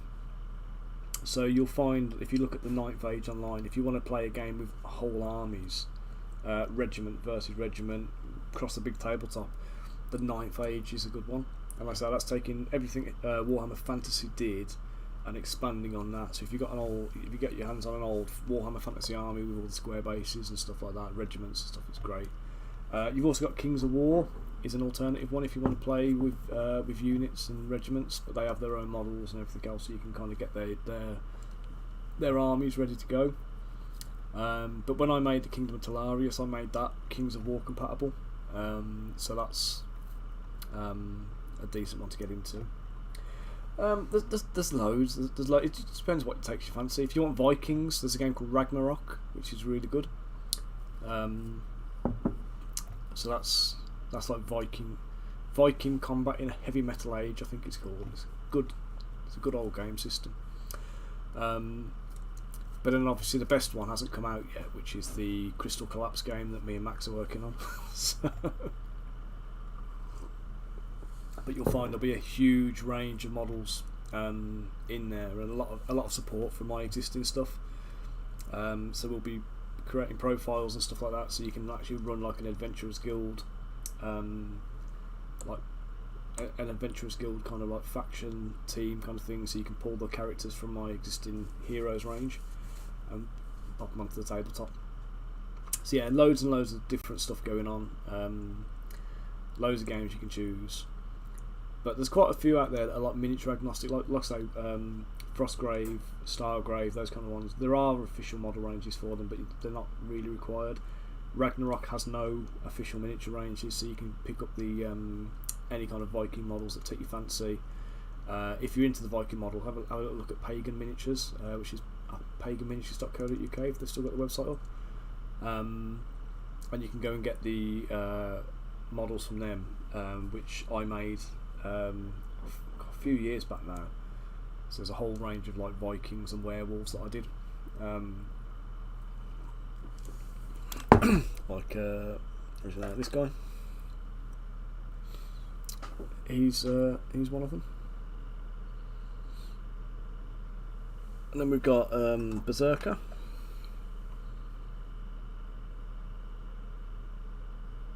Big leapy axe pose. And then a few like axemen, Viking axemen. And then this is a smaller version of him, but this is my snow troll I did for him. So this one's about 40 odd mil tall, and then the proper one is that big. So that's how big he should be. So yeah,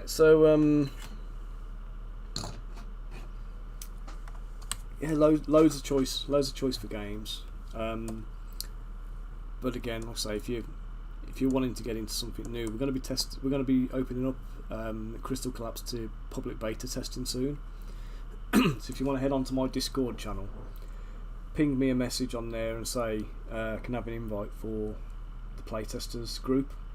And what I can do is I can put you into the playtesters group, and then when we run the game through Tabletop Simulator, you can come in and have a little look, have a play, see what you think, and give us some feedback and help us to refine and design. Okay, so this belty bit, let's just push that back in.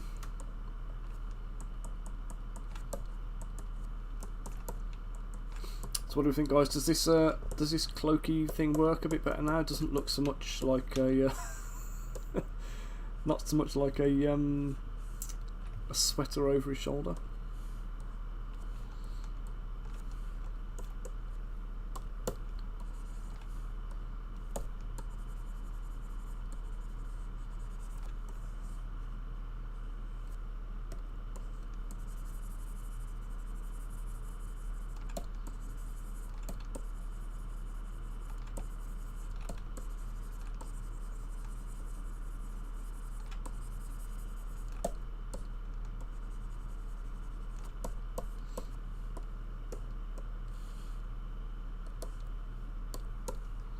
I think the little crest helps, doesn't it? The little eye symbol. Kind of get that in there as much as I can, and it helps to kind of establish the identity of them as well. Like it's a proper motif that is, or motif that is, you know, recurring in the design.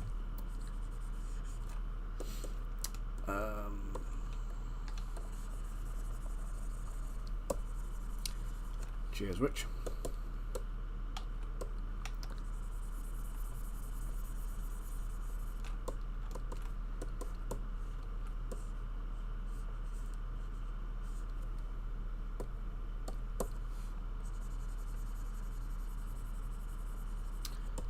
Rich, do you have any of the pagan miniatures models, or did you miss out on those?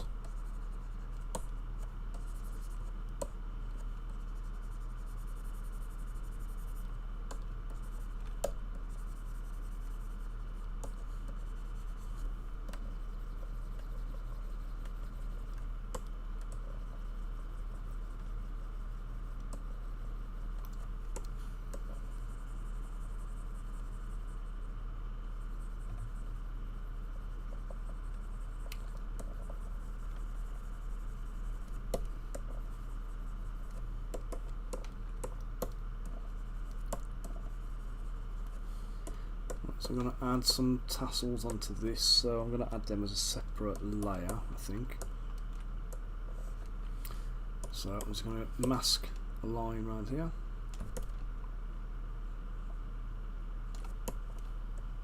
Just follow the underside of the material. And I think I'll stop it there. That'll be as far as the tassels are going to go. And I've got to do them here as well, haven't I?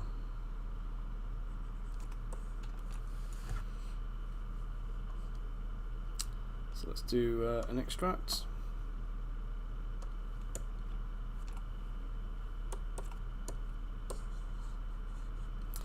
What the hell is going on here?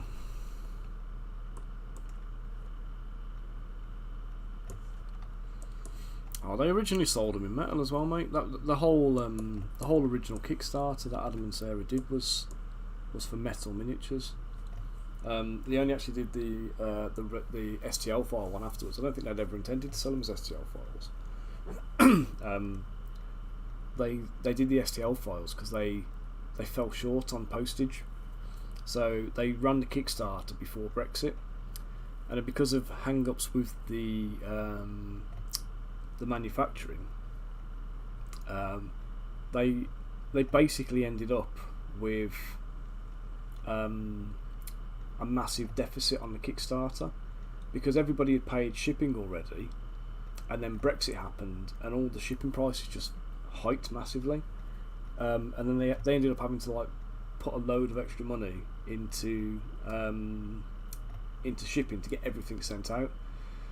So they'd overspent on the Kickstarter because of production hiccups and things that they hadn't kind of accounted for. So I think, if I remember right, I think the big guys, the big monsters, they were going to be done in like 3D printed originally, and I did some prints for the orders, and they then decided to go and get them like cast in resin from their existing like provider, not realising that he was then outsourcing the resin casting, which was like an upmark, you know, an additional cost and stuff. That just came in like over what they were expecting, and it was just a continual stream of hiccups that kind of led to it. But yeah, the main thing they were trying to sell it originally was the metal figures. But yeah, it was a shame. It was just one of those things that, you know, it was inexperience, I think, because it was the first time getting into the production of a miniatures range. And it did come and bite them, I think. But speaking to Dodge the other day, I think they're looking at having a bit of a bounce back. So fingers crossed it works out for them. So I'm going to dynamesh that. I'm going to try and use some dynamic topology and trim brushes and stuff to just try and clean this up. Give me something I can work with. I mean, really, I've screwed up here and I've made this as hard as I possibly could. There was a much easier way. In fact, I'm going to do it. I'm just going to do the easier way because I'm not. I can fight this for ages and I'll just struggle. So this is what I should have done. Oop, there you go. How much easier was that? I'll dynamesh it with a bit of polish. And then what I can do is I'm just going to run a cord, like a line of cording round. Yeah, I did say I said to Adam actually about the minis that like he needs to give people a reason to use them. And obviously they've got games like Ragnarok you can play them in, but there's no like official support and sanction for the range. But I think he had Sarah helping to write a D&D module, so she was doing like some stories and things. And we did discuss a while back about doing like a D&D module to basically like a Viking themed one to give people reason to use them in the game. And I think that would be quite a cool selling point.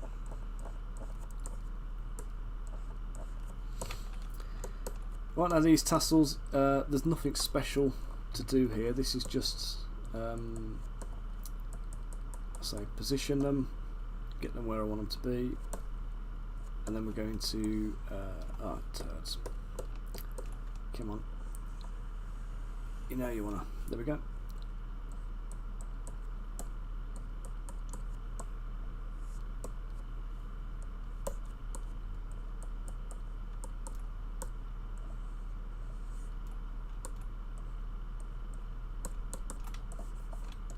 Oops.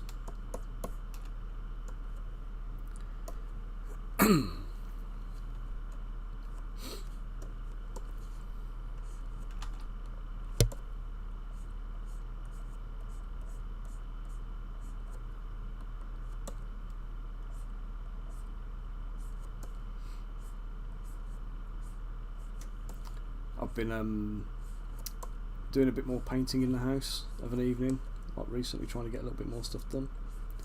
I'm pretty much finished now with my armoured mercenary company. So Commander Porter and the armoured mercs, heavy armour mercs, plate mode. Got them done. I've got my Merigons on the painting table as well. So I know did yours, Rich, with the kind of the Harlequin masks, which are cool. So I've just got mine on the paint desk now as well. And I just need to get a few more of the Barbazoo printed out because I had a few fail. Well, I couldn't get them all onto one print plate for a start, and then I was printing this massive, great big dice thing. Somebody wanted like a massive 70mm dice, and it doesn't sound like a big issue. But God's sake, have you ever tried printing a dice that big? It's like it's a nightmare. So I had to unfortunately pull the plug on it and bail. I couldn't do it. Like literally every time I tried to print it, it just failed. So yeah, see, I know it, mate. It's a winner, isn't it?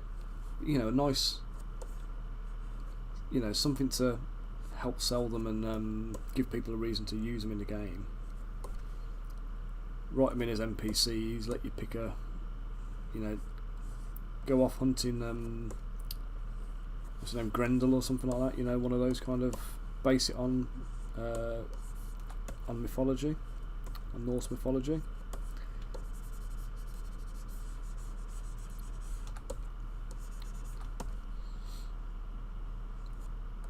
Message Dodge and tell him to do it, man.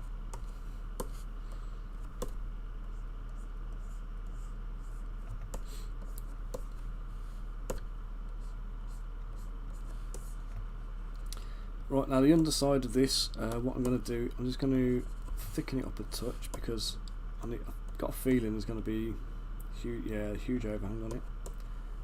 So I'm going to just come around. There we go. Oh, I thought yours were done, mate. I thought you'd finish your Merigons.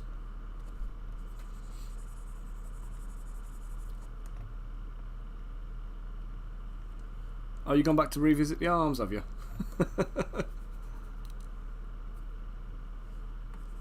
You got to do the black veins. Use a bigger brush rather than a smaller brush.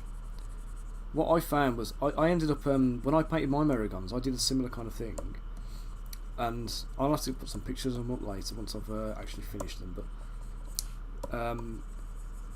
when you use a very, very small brush with a very fine tip, you don't get a lot of paint on there, and it dries up in the bristles too fast. So when you're painting, you end up kind of like not being able to paint like lines. So if you use a bigger brush, the paint stays more fluid in there.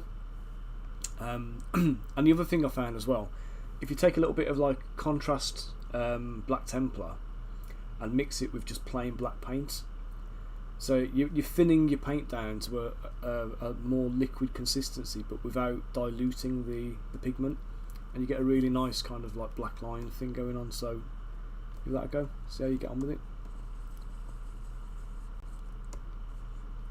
Obviously you just need to make sure you control it, so you know, wipe off some of the paint before you start, because is it one of those like little perfectionist moments where you're looking at it kind of going, oh, I was happy with that until he said, damn you, Dan, why did you have to tell me they were skin?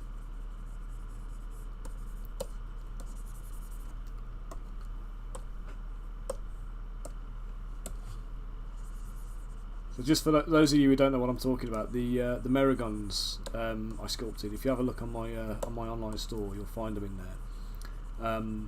They're a staple in the infernal armies when you're dealing with like Avernus and stuff in D&D, and they're basically not imperial. They're infernal legion, and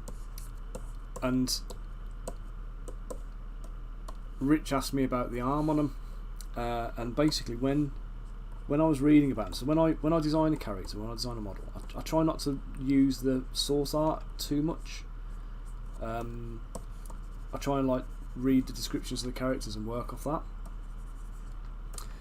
And with the Merigon character design, there was a description I read that basically said they're armoured troops, and I've gone for a kind of a Greek aesthetic with the Infernal Legion. So all of my guys, they've got a kind of,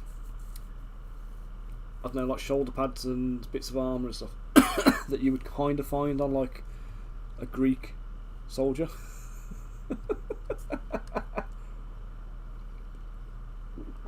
So basically the Merigons, I've done them with they've got they've got little braces on, they've got the golden breastplate kind of thing, because they wear golden armour, golden breastplate.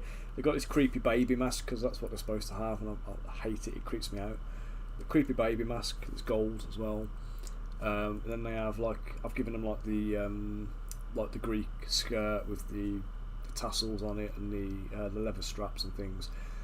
But then the description of them basically says that their left arm, so they carry a glaive or a spear, no, halberd, sorry, they carry halberds, and their left arm is bulbous and bloated, studded with iron, and has a tiny vestigial hand at the end of it.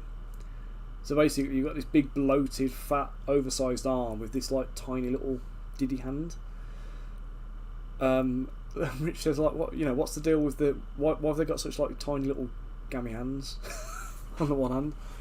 And I had to try and explain it to him, and obviously at this point I think he'd interpreted it that was gold armour up the arms. We painted it all with armour, and then once I highlighted it to him and told him what the background story was, sounds like he's had to go back and couldn't rest until he'd corrected it. So sorry, Rich. Okay, so there we go. A little bit of tassage, just to mix it up a little bit. Yeah, take my strong hand, exactly. Do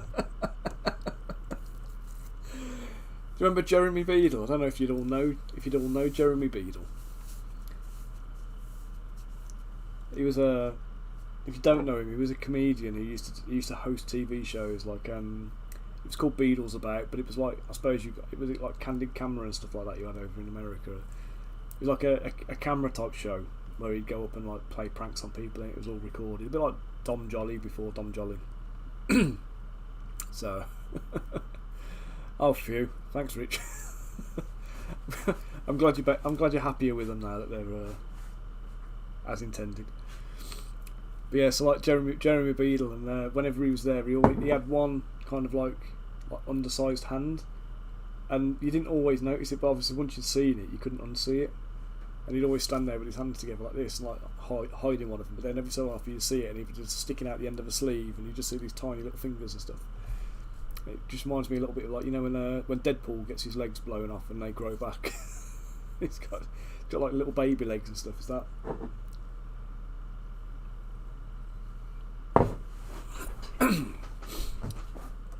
Right, I'm going to do about another 15 minutes, take it to 2 o'clock, and then I'm going to have to stop and go and get some food because I'm starving Marvin. So I'll be back on streaming tomorrow anyway, so I'll resume with these guys tomorrow and carry on. Yeah, they've got to be done, haven't they? Perfectionist moments, it's got to happen. It's always nice when you kind of when you realise, and this is one of the things about being a sculptor of the models as well. Like when I'm painting them, I see these things in the models that I know are there, and I become aware afterwards. Actually, it's not that obvious what this actually is, and then I wonder how many other people have kind of realised and spotted it. So it's always quite interesting if see if everybody picks up all of the detail. And obviously the difficulty with being an independent artist as well, and not having like a big design team or a big team around me, I haven't got anybody to kind of like do a studio paint job on the models apart from myself. And obviously my time is better spent sculpting in terms of like physically having product to release. Let me just message the wife and tell her I'll be another 15 minutes and I'll come and join her for lunch.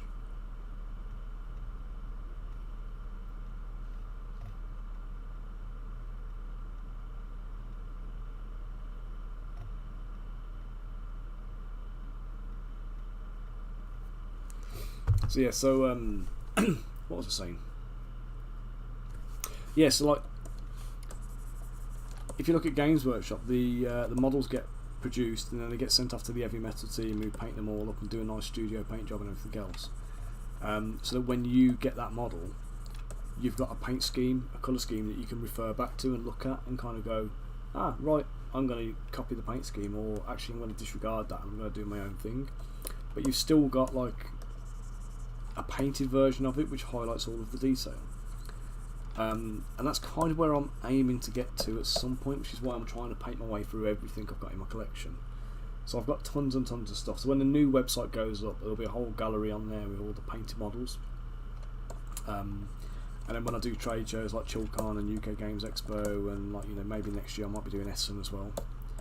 But when I do the shows, I can take a cabinet with me. I can have all my gear in a cabinet and showcase all the models properly. So you can see them all in painted versions as well, and it just it's one of those things. It's cack. When people are walking around, it's nice to have something that catches their eye. And I think quite a lot of the times I've ended up with sales from people who would probably just have walked past, but then they stop and they look in the cabinet and they look at all the painted stuff in the cabinet. It catches their eye, and then they end up kind of chatting a little bit and then buying something. So it's always nice to get a double take sale, if you like. Right, so let's give him a little bit of chainmail somewhere. I don't know where though. Can't just give him the bit on his hat, that feels wrong. I need an extra bit.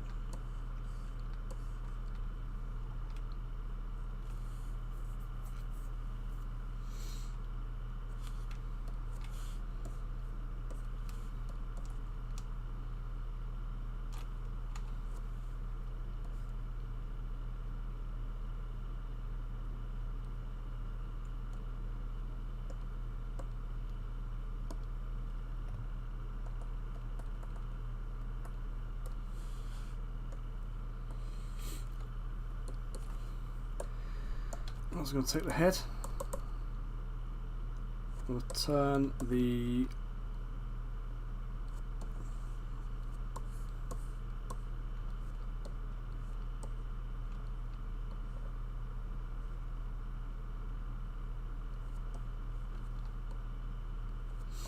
head to the right. No, to the left, sorry. It still works. I don't have to adjust the chainmail, but I do need to just lift that up a bit so it covers it a bit more.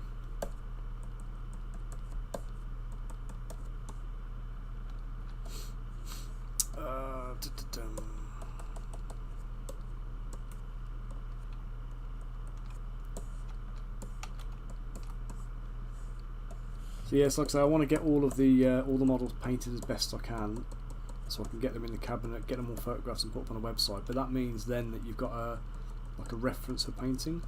But I want to do some, like, you know, I don't know if you guys would be interested in it, but I would also like to, like, not just do sculpting streams, but do some painting streams as well.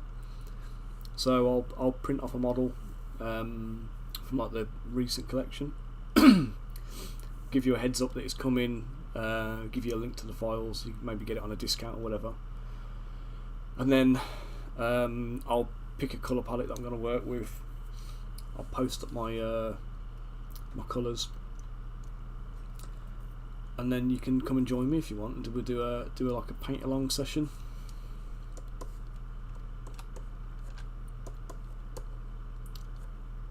So I'd quite like to host a few of those kind of things.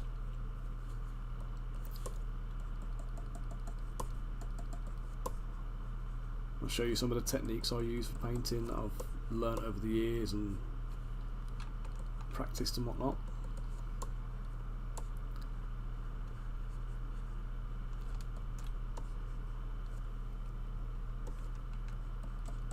Right, well, I'll have a think about it then. I'll see about getting something planned in. One of the other things I'm doing, I'm going to be doing as well on my new website. I've got level up challenges. So the level up challenges. Let me just see if I can quickly preview this for you. But let me just save it.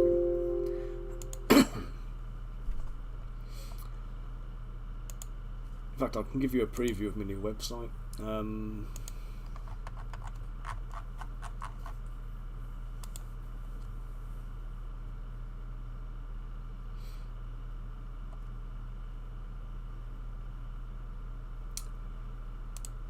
Okie doke. So here's the new website that's about to go live. So we've got a few banners across the top.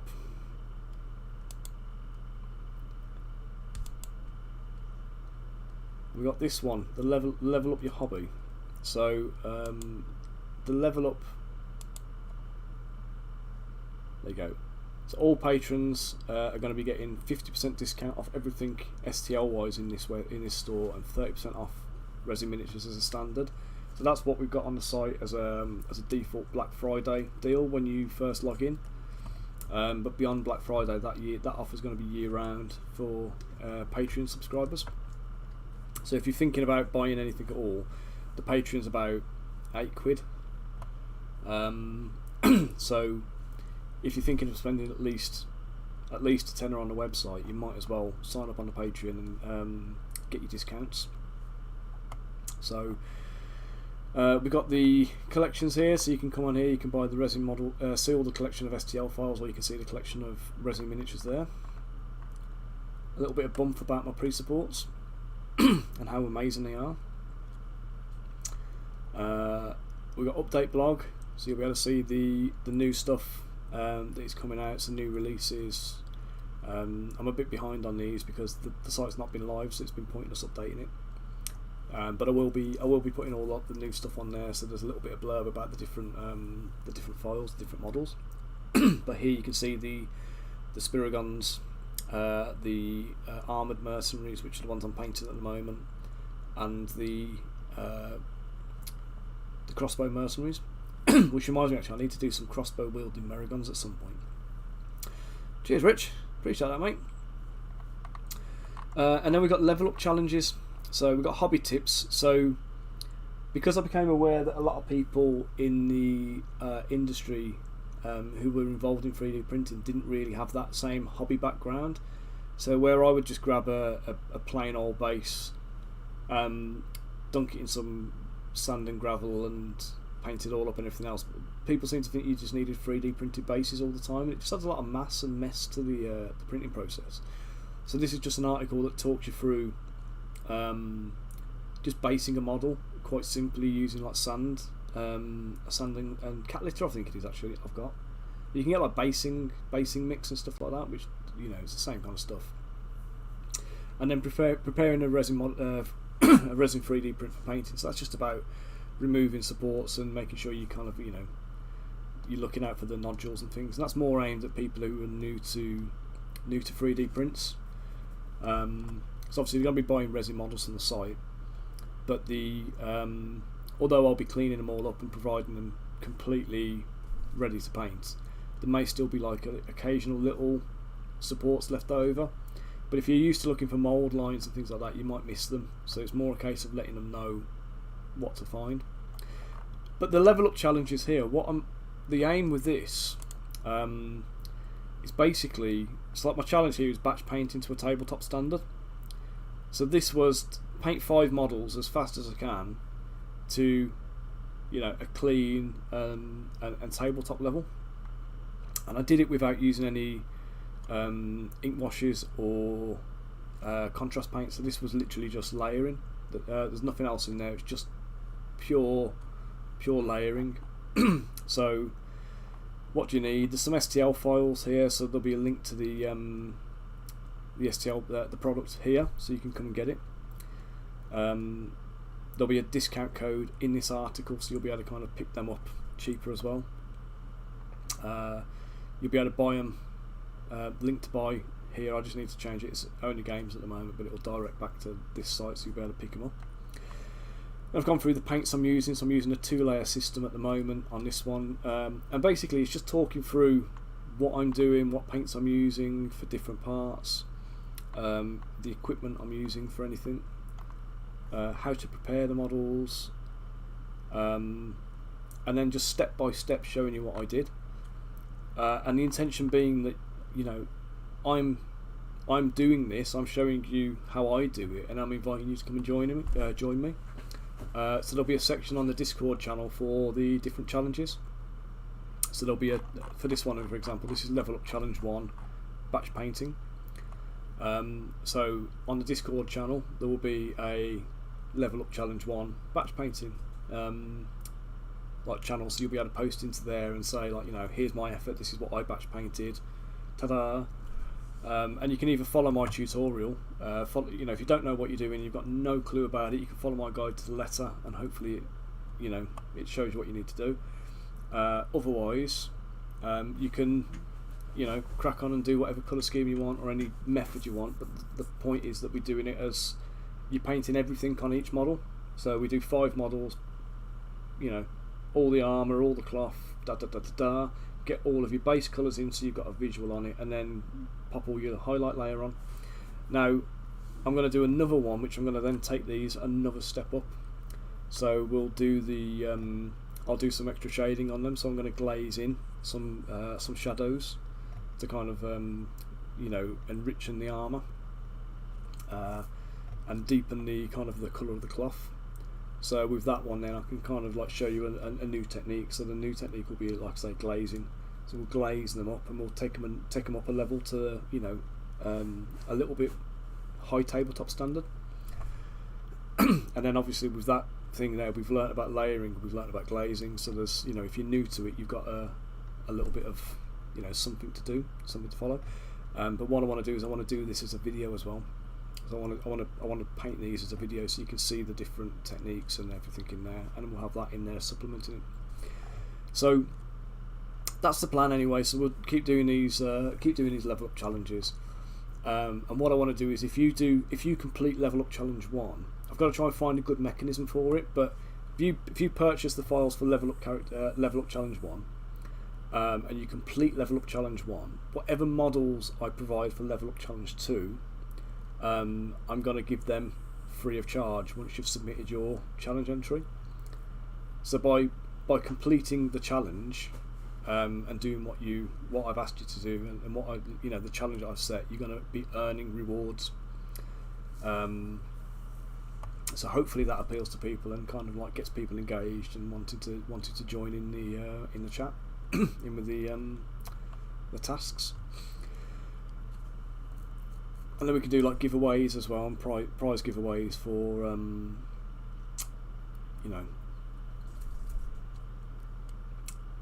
associated with the challenges too. So yeah, so that's the plan anyway. So we'll do various different levels and do things like that. The next challenge I've got lined up to go after the batch painting, and I think we're going to do feathers. So I'm going to take one of the chocobo models I've got, one of my rockabos, and we'll put that up there as the model to paint. And then we'll have a look at kind of like different feather patterns and stuff, and try and paint the feathers in nicely. We'll do another one on fur, we'll do some armour, we'll do something that's got lots of chainmail, something that's got like, do a bit of dry brushing with metallics and things like that. So if there's any kind of painting techniques you want to kind of like develop or work on, if you let me know, what we'll do is we'll do the same kind of process, and we'll just batch it up as a kind of a challenge, a level up challenge, and then hopefully everybody participates in them. And if you didn't know about a technique or you weren't sure about it before, there'll be enough information and a lot of community support to kind of help you get to where you want to be. So that's it. So hopefully, the site becomes more than just a web store and whatever else, and it's going to supplement the stuff I'm doing on stream here. It's going to supplement what's going on in the Patreon, so everything's going to be kind of working harmoniously. And I've got a lovely challenge now, because I've got to go and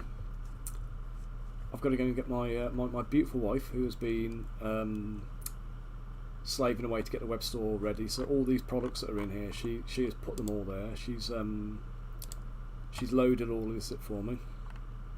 So if you come on here, there's no additional VAT or anything on any of the costs in here. So the costs are what you see is what you pay, less whatever obviously you pay on whatever you get on a discount. But yeah, so obviously we go down here, we look at the models. She's prepared every single product on here and got them all loaded up, bless her. 8 pages of stuff she's done. So yeah, so she's done a fantastic job on it. So this will be live. We've just got to sort out the postage for the resin stuff on there, get the postage levels sorted, and then the site should be up and running. So hopefully we'll be up imminently and be able to start taking orders. But yeah, again, if there's anything you guys want to see, if there's anything you want included in the tutorials, in the group, in the challenges or anything like that, if you want me to cover anything off, or you want me to do some of these tutorial type things for sculpting, I know I'm doing it on stream anyway, but if there's anything like that you want me to cover off, then let me know, and we'll have a look at it. And if anybody wants to do any tutorials, or you want to write any of these challenges to contribute to the site, I'm happy to take contributions. I just need it in like a Word format with associated photographs and things like that, and we can line them up, and you'll be given full credit for everything you do on there as well.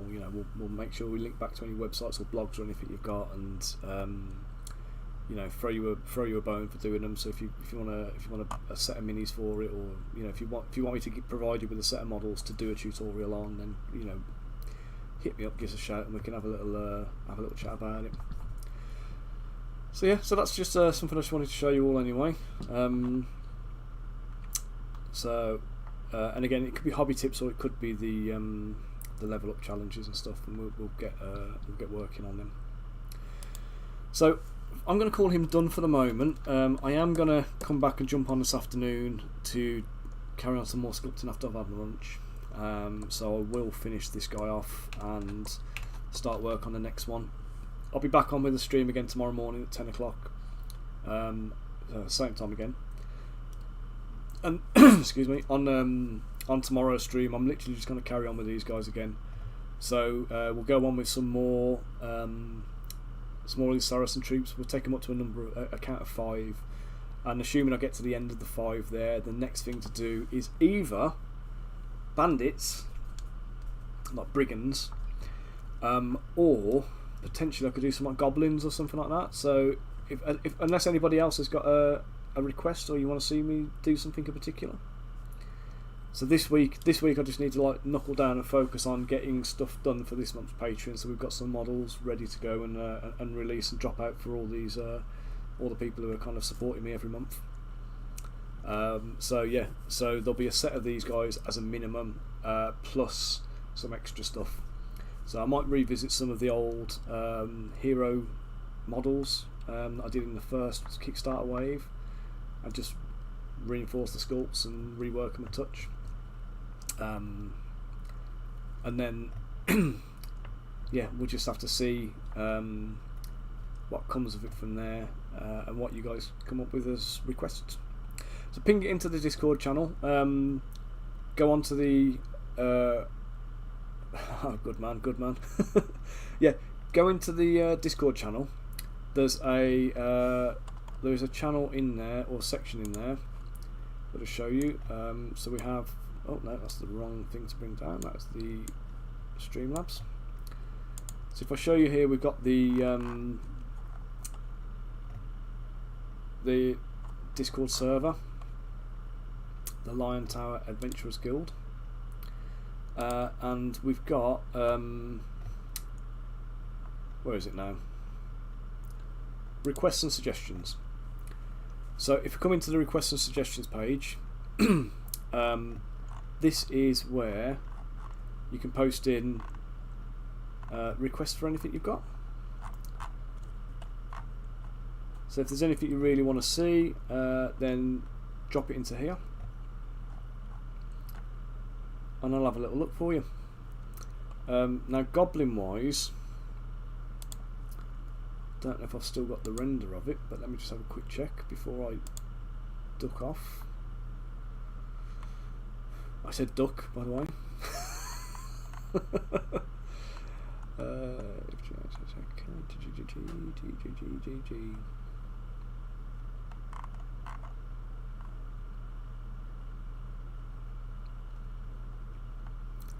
I did actually sculpt the goblin already.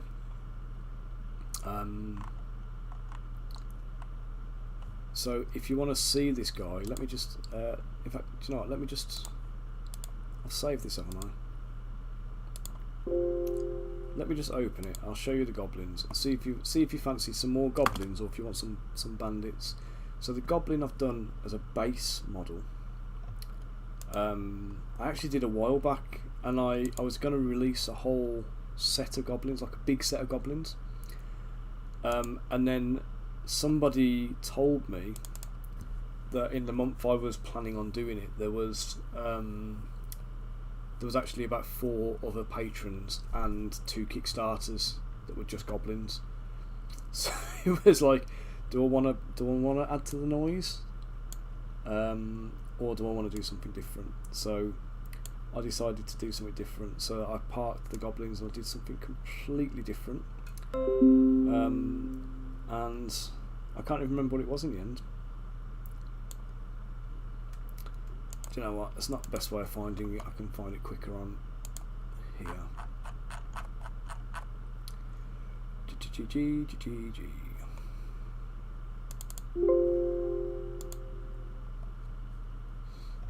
Right, here we go. So I just want to show you the goblin here.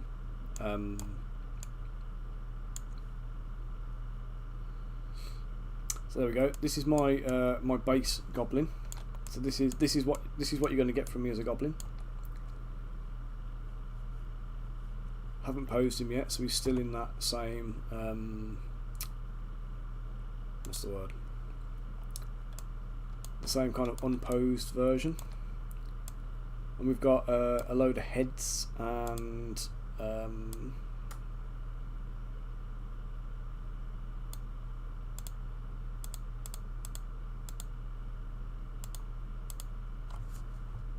zoom in, I'll show you.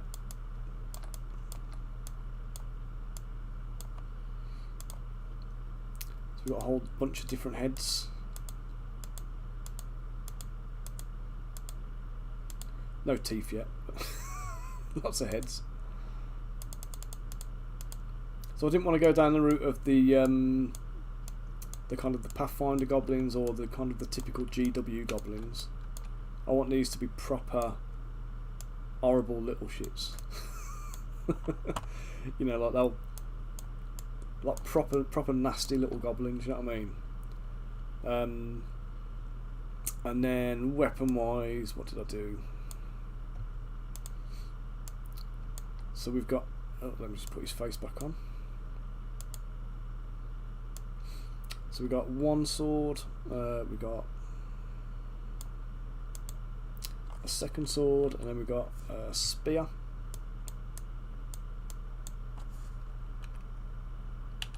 A couple of spears.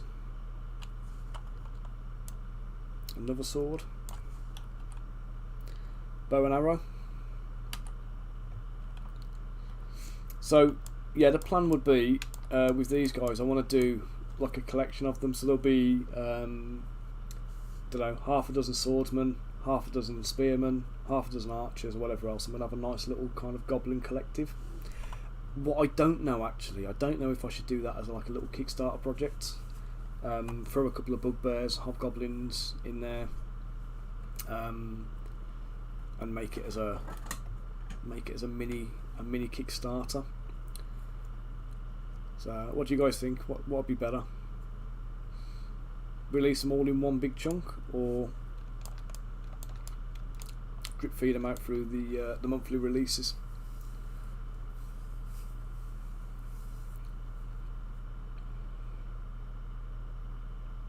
Yeah, bugbears make bugbears. But I don't know with the bugbears. Do you think they should be more like trollish, or do you think they should be kind of like what's your word? Like a large human. You know what I mean? Imagine like a half ogre kind of thing. Yeah, I've styled this goblin actually. He's based on the Goblin Assassin I did kind of quite a way back. So it's a kind of an up-revved version of the sculpt. So this is just a base. So I'll do what I did with the Saracens on these guys. So I'll be mixing up the costume and the outfit and stuff like that to give them a bit more variety. But obviously having the different heads, what I can do is I'm gonna pose the legs up. Do like a. It won't be modular for you guys, but it'll be modular for me when I'm sculpting. So I'll do a couple of different leg poses, save the leg poses out, do a couple of upper body poses, and then I'll do some modifications, switching around to kind of facilitate different weapons and whatnot. Do some different heads, some different headgear, hair, and all that kind of business. So we'll do a lot of what's the word now? A lot of different can't even think what the word is. Like variation in the models, basically. So, are you actually playing a bugbear character? Bugbear knight. Nice.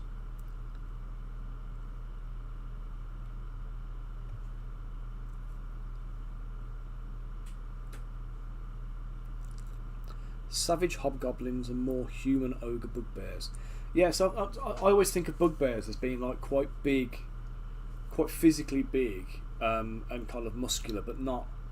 I don't think they're not like monsters, are they?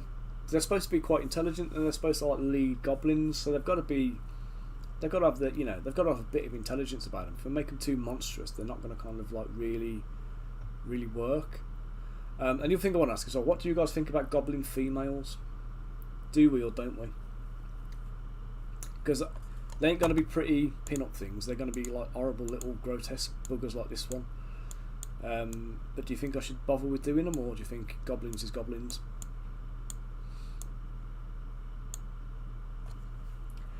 Okay, so they've got 10-foot reach. They're big then. They are big. So I'll give them armor and like leather and stuff like that. So we'll give them a nice mixture of kind of like, you know, clothing and gear and stuff. Because I really don't want my bugbears to be monstery. I don't want them to be too monstrous at all. So, female horrible goblin sounds awesome. I'll have to have a ponder on it and see how to feminise that face, because only a mother could love it as it is. So we'll see. But right then, guys, let me clock off for now. So I'll be back on tomorrow. We'll have more of a chat about the goblins then. So I'm just going to close this down for now. Don't need to save anything because I haven't done anything. So I'll close that down for now. Let me just double check on Twitch and see who else is on. See if we've got Mr. Mike Moans live.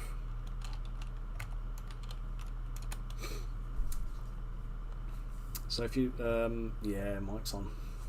Let's raid you guys into Mike and drop your rooms, because he's always good for a chuckle. So thank you all for joining me today.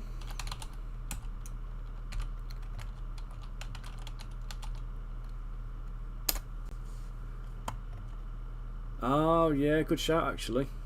Good shout. Right, I'm gonna hand you over to Mike anyway, so you'll be in good hands with him. What's he up to today? Dwarven mine build. There you go. Have a little go on that. Go and see Mike, and I'll leave you with him. Right, thanks guys. Have a cracking day, and hopefully tune in tomorrow for the stream, and we'll carry on. Alright guys, have a good one then. Take it easy all.